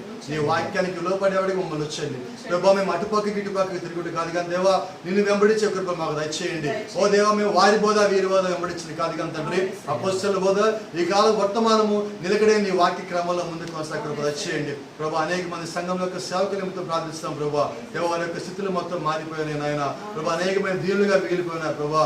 అనేక మంది దేవ ఒంటరిగా నిలబడి ఉన్నారు దేవా. చిన్న చిన్న సంఘంలో ఉన్న పాస్టర్లు దేవా మీరు జ్ఞాపకం చేసుకోండి. వారి యొక్క కుటుంబాలు మీరు జ్ఞాపకం చేసుకోండి ప్రభా. వారికి ఆర్థిక సహాయం చేసే స్తోమత మాకు లేకపోవచ్చు కానీ దేవా మీరైతే కృపలు ఆశీర్వాదితుడై ఉన్నారు దేవా. అందరినీ మీరు చూడగలరు ప్రభా. నిశ్చయం మీ హస్తం వారి పట్ల చాచండి దేవా. అనేక మంది సోదరుల నుంచి ప్రభా మేము ఫోన్ కాల్స్ ద్వారా ఇంటున్నాం నాయన. ఆ బిడ్డలు మీరు దర్శించిన ప్రభా. వారి కుటుంబంలో ఆర్థిక వారి ఇబ్బంది తీసివేయండి. ఆహార సమస్య ఆహార కొరతను ఎదుర్కొంటుండగా దేవా బిడ్డలకి సహాయం దయచేయండి. అనేక సంఘ బిడ్డల విషయాలు తండ్రి సహాయం దయచేయండి. అనేక సంఘంలో ఉన్న ప్రభా బిడ్డలు దీనులై తండ్రి వారి ఉద్యోగములు వ్యాపారములు ఇదిగో దేవా ఆటలు నడుపుకున్న అనేక మంది సోదరులు, చిన్న చిన్న హోటల్లో పనిచేసే అనేక మంది సోదరులు, వీధిలో వ్యాపారం చేసే అనేక మంది బిడ్డలు ప్రభా వారు ఉపాధిని కోల్పోయాడు కదా తండ్రి. వారందరి పట్ల మీరే మీ కరుణ హస్తం చాపండి. మీ కృపను చూపించండి. వారితో పాటుగా మీరు ఉండండి. ఈ ఇబ్బందులు తొలగిపోయిన తర్వాత మీ కృపను భద్రపరచండి. ఈ ఇబ్బందులు తొలగిపోయిన తర్వాత ప్రభా వారు మీరే ఈ కార్యం చేస్తారని గ్రహించి నీ వాక్యంలో మరింత బలపడే కృపను దయచేయండి. శక్తిని బలం దయచేయండి. వారందరికీ మంచి ఆరోగ్యం ఇవ్వండి దేవా. ఎట్టి వ్యాధి ఎట్టి శోధన ఎట్టి సూక్ష్మక్రిమి యొక్క దాడి వారి మీద తగనీయకుండా దేవా మీ కరుణ హస్తాల కింద భద్రపరచండి. మీ గాయపడిన హస్తాలకు అందరూ సమర్పించుకుంటూ మీ యొక్క దీవెన ఆశీర్వాద నిరంతరం మాకు దయచేయమని ఎత్తబడేంత మీ కృప అందరూ భద్రపరిచి దీవెన ఆశీర్వాదకరంగా ఉండే కృప మాకు దయచేయమని ప్రభు అయిన యేసు క్రీస్తు నామములో స్తుతించి ప్రార్థించి వినయంగా అడిగి పెట్టుకుంటున్నాము. మన ప్రభు అయిన యేసు క్రీస్తు యొక్క కృప ఆయన యొక్క శాంతి సమాధానము అప్పుడు ఇప్పుడు ఎల్లప్పుడు ఆయన రాకడ పర్యంతము పరలోకమందు ఆయన కలుసుకునేంత వరకు మనకు తోడే నడిపించబడిన గాక. ఆమేన్.